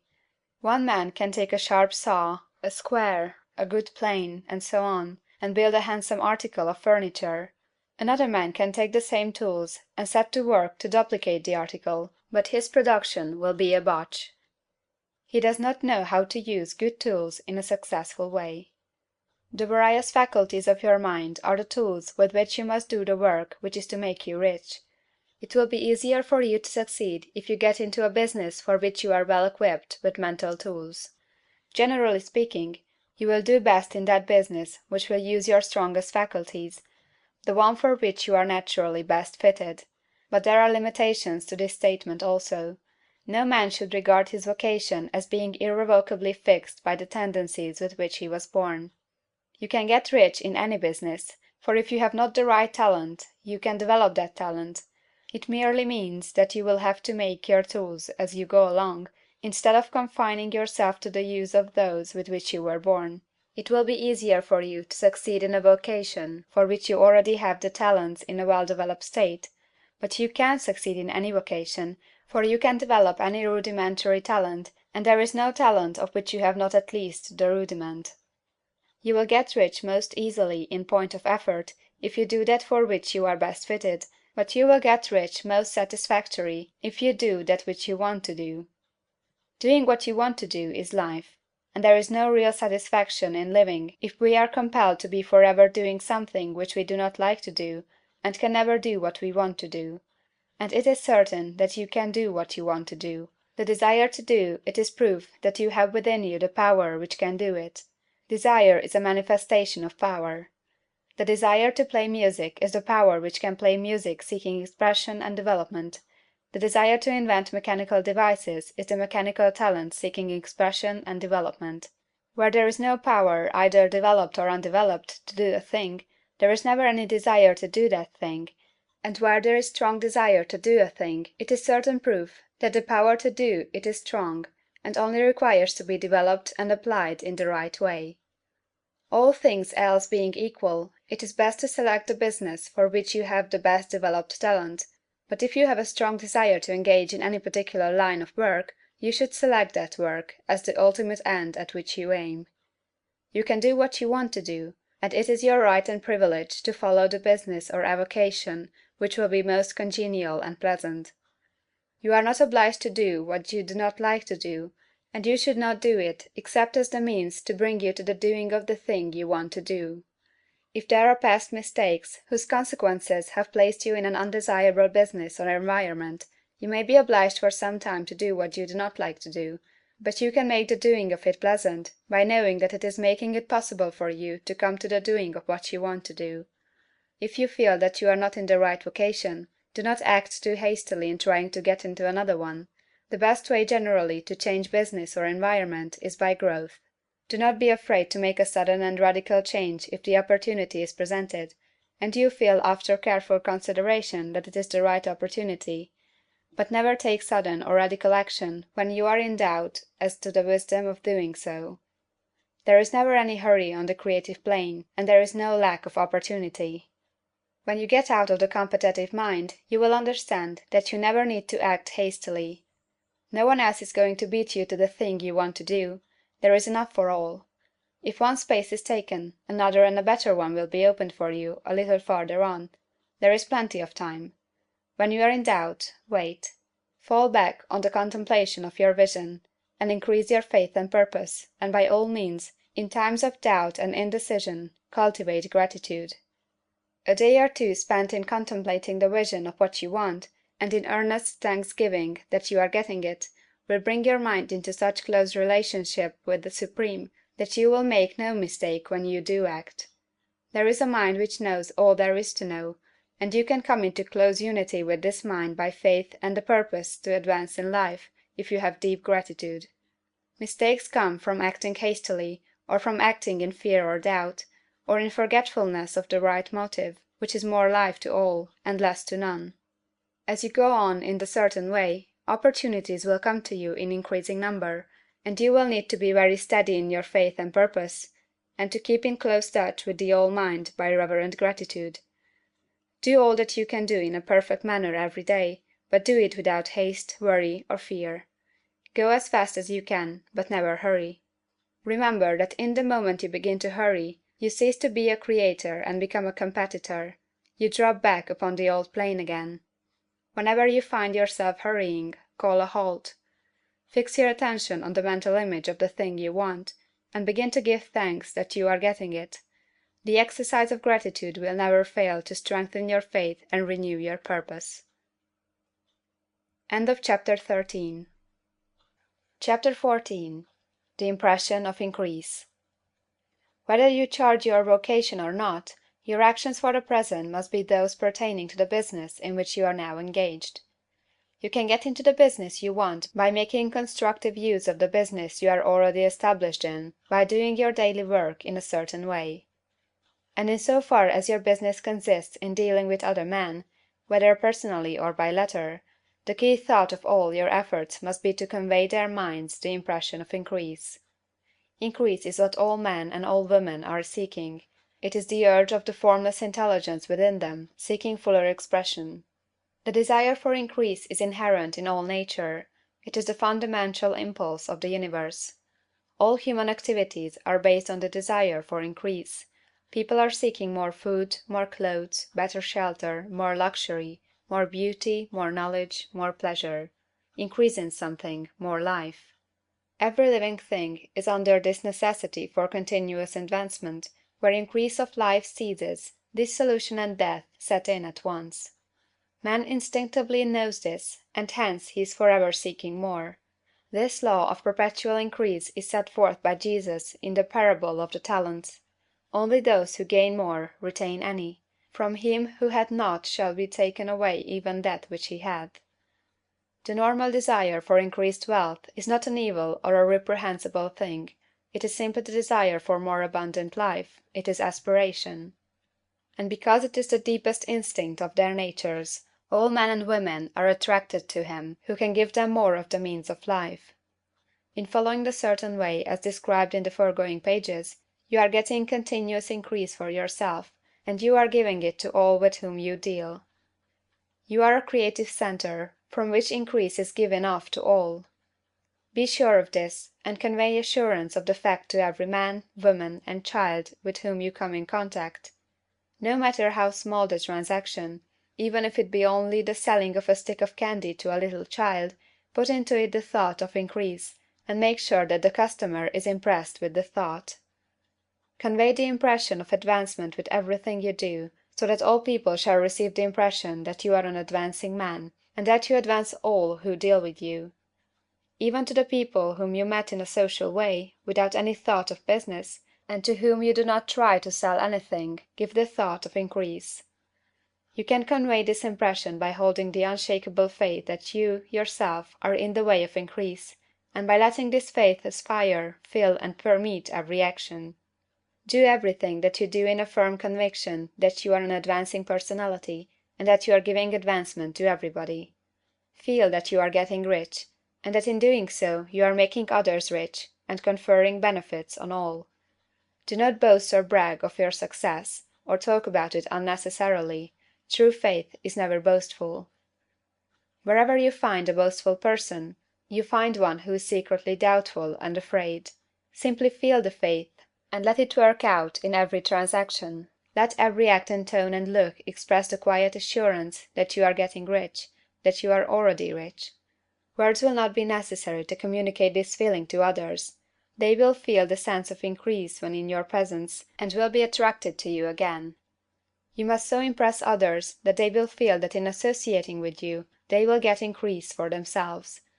See that you give them a use of value greater than the cash value you are taking from them. Take an honest pride in doing this, and let everybody know it, and you will have no lack of customers. People will go where they are given increase, and the Supreme, which desires increase in all and which knows all, will move toward you men and women who have never heard of you. Your business will increase rapidly, and you will be surprised at the unexpected benefits which will come to you.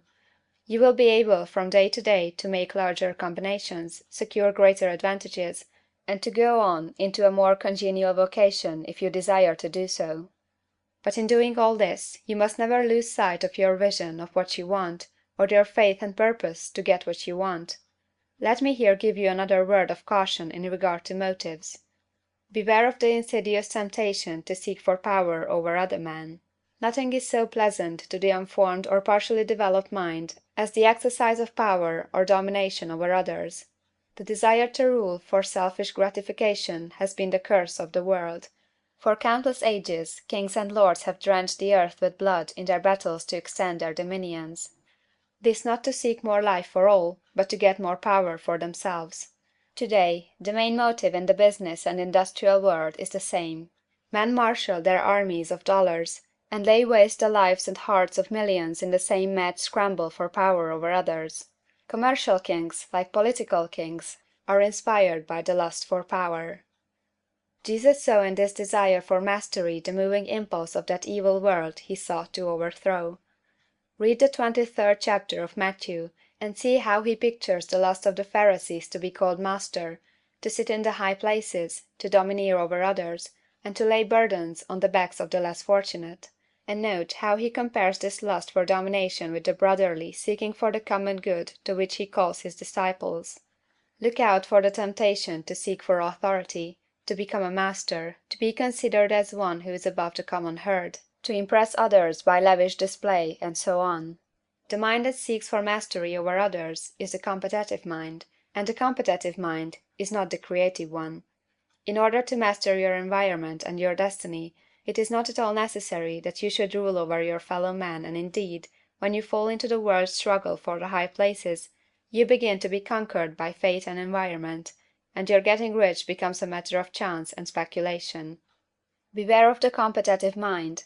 No better statement of the principle of creative action can be formulated than the favorite declaration of the late Golden Rule Jones of Toledo: "What I want for myself, I want for everybody." End of chapter 14. Chapter 15. The Advancing Man. What I have said in the last chapter applies as well to the professional man and the wage earner as to the man who is engaged in mercantile business. No matter whether you are a physician, a teacher, or a clergyman, if you can give increase of life to others and make them sensible of the fact, they will be attracted to you, and you will get rich. The physician who holds the vision of himself as a great and successful healer, and who works toward the complete realization of that vision with faith and purpose, as described in the former chapters, will come into such close touch with the source of life that he will be phenomenally successful. Patients will come to him in throngs. No one has a greater opportunity to carry into effect the teaching of this book than the practitioner of medicine. It does not matter to which of the various schools he may belong, for the principle of healing is common to all of them, and may be reached by all alike. The advancing man in medicine, who holds to a clear mental image of himself as successful, and who obeys the laws of faith, purpose, and gratitude, will cure every curable case he undertakes, no matter what remedies he may use. In the field of religion, the world cries out for the clergyman who can teach his hearers the true science of abundant life.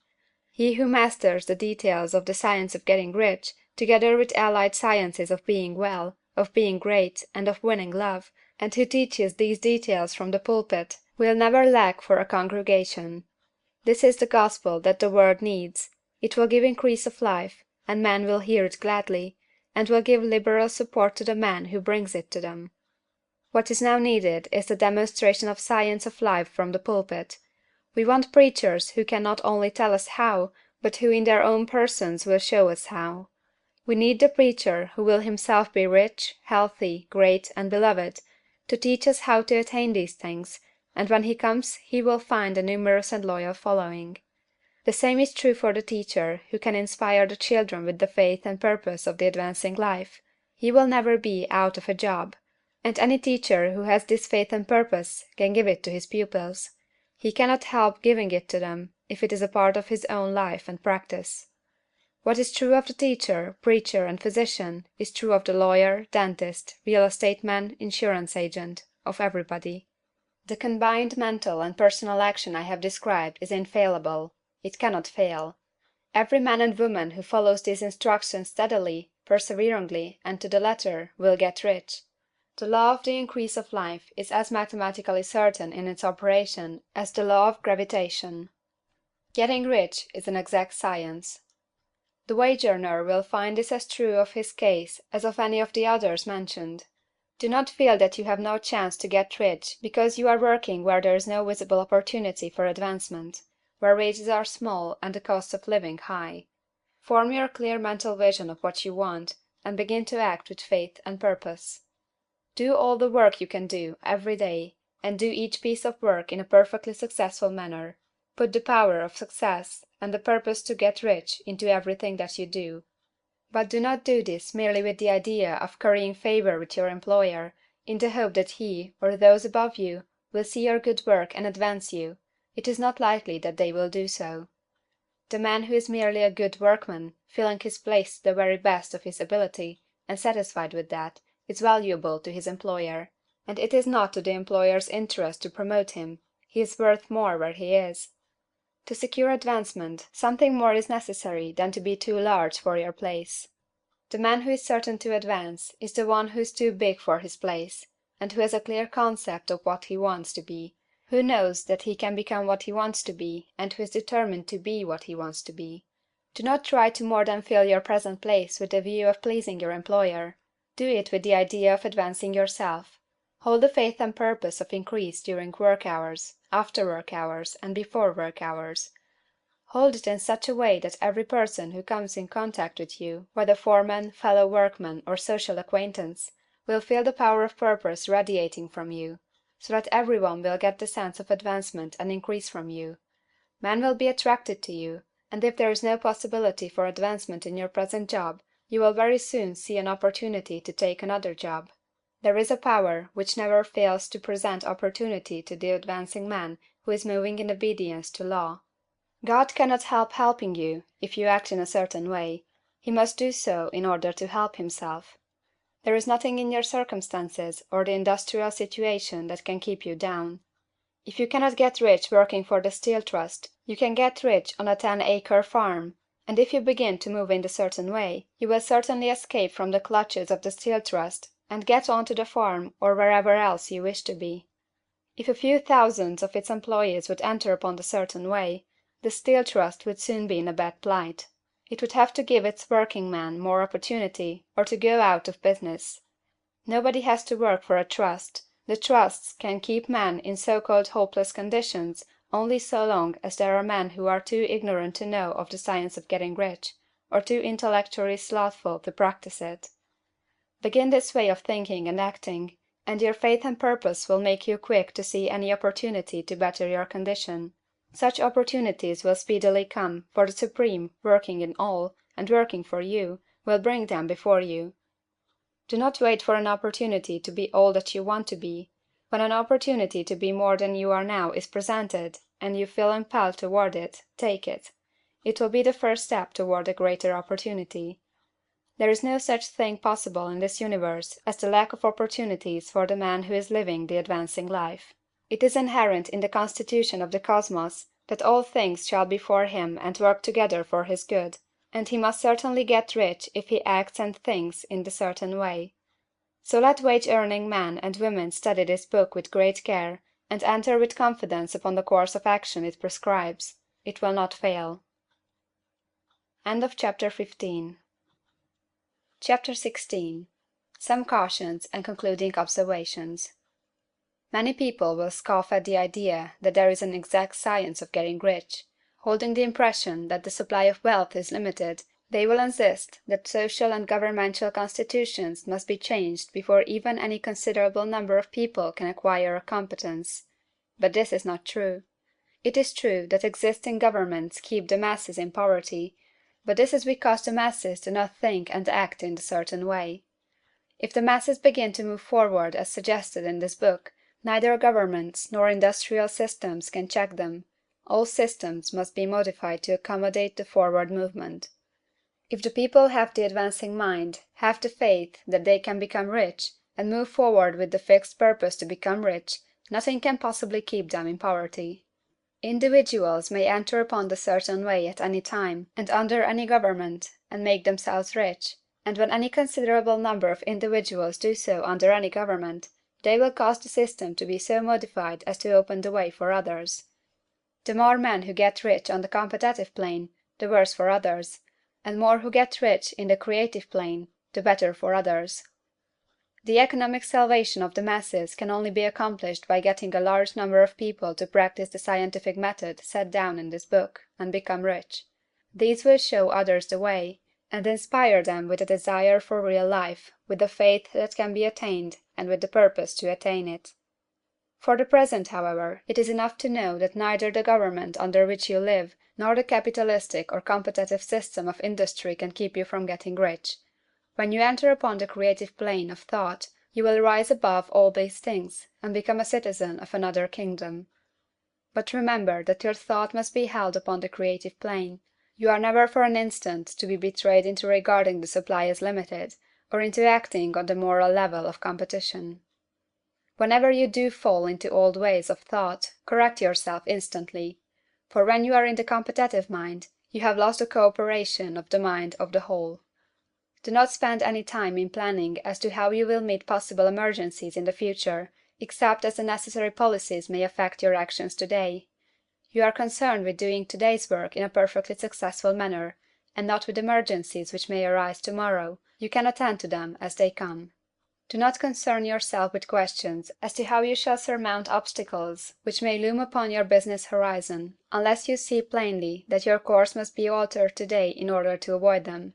No matter how tremendous an obstruction may appear at the distance, you will find that if you go in the certain way, it will disappear as you approach it, or that a way over, through, or around it will appear. No possible combination of circumstances can defeat a man or woman who is proceeding to get rich along strictly scientific lines. No man or woman who obeys the law can fail to get rich, any more than one can multiply 2 by 2 and fail to get 4. Give no anxious thought to possible disasters, obstacles, panics, or unfavorable combinations of circumstances. It is time enough to meet such things as they present themselves before you in the immediate present, and you will find that every difficulty carries with it the wherewithal for its overcoming. Guard your speech. Never speak of yourself, your affairs, or of anything else in a discouraged or discouraging way. Never admit the possibility of failure, or speak in a way that infers failure as a possibility. Never speak of the times as being hard, or of business conditions as being doubtful. Times may be hard and business doubtful for those who are on the competitive plane, but they can never be so for you. You can create what you want, and you are above fear. When others are having hard times and poor business, you will find your greatest opportunities. Train yourself to think of and to look upon the world as something which is becoming, which is growing, and to regard something evil as being only that which is undeveloped. Always speak in terms of advancement.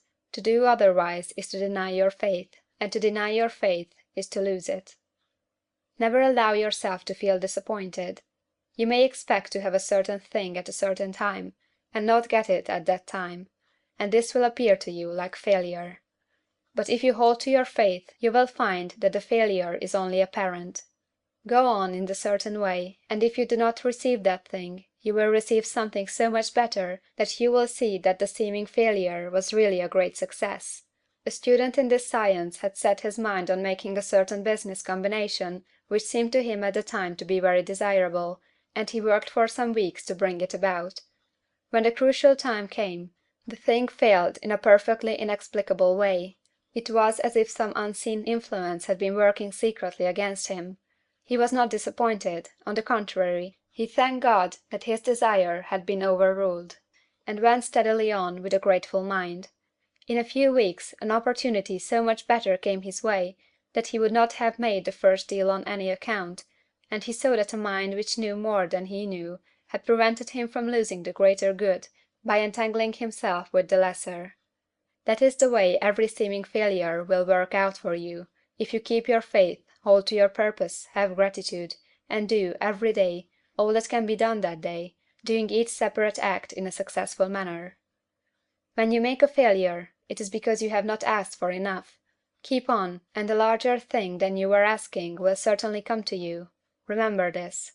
You will not fail because you lack the necessary talent to do what you wish to do. If you go on as I have directed, you will develop all that talent that is necessary for the doing of your work. It is not within the scope of this book to deal with the science of cultivating talent, but it is as certain and simple as the process of getting rich. However, do not hesitate or waver for fear when you come to any certain place you will fail for lack of ability. Keep right on, and when you come to that place the ability will be furnished for you. The same source of ability which enabled the untaught Lincoln to do the greatest work in government ever accomplished by a single man is open to you. You may draw upon all the mind there is for wisdom to use in meeting the responsibilities which are laid upon you. Go on in full faith. Study this book.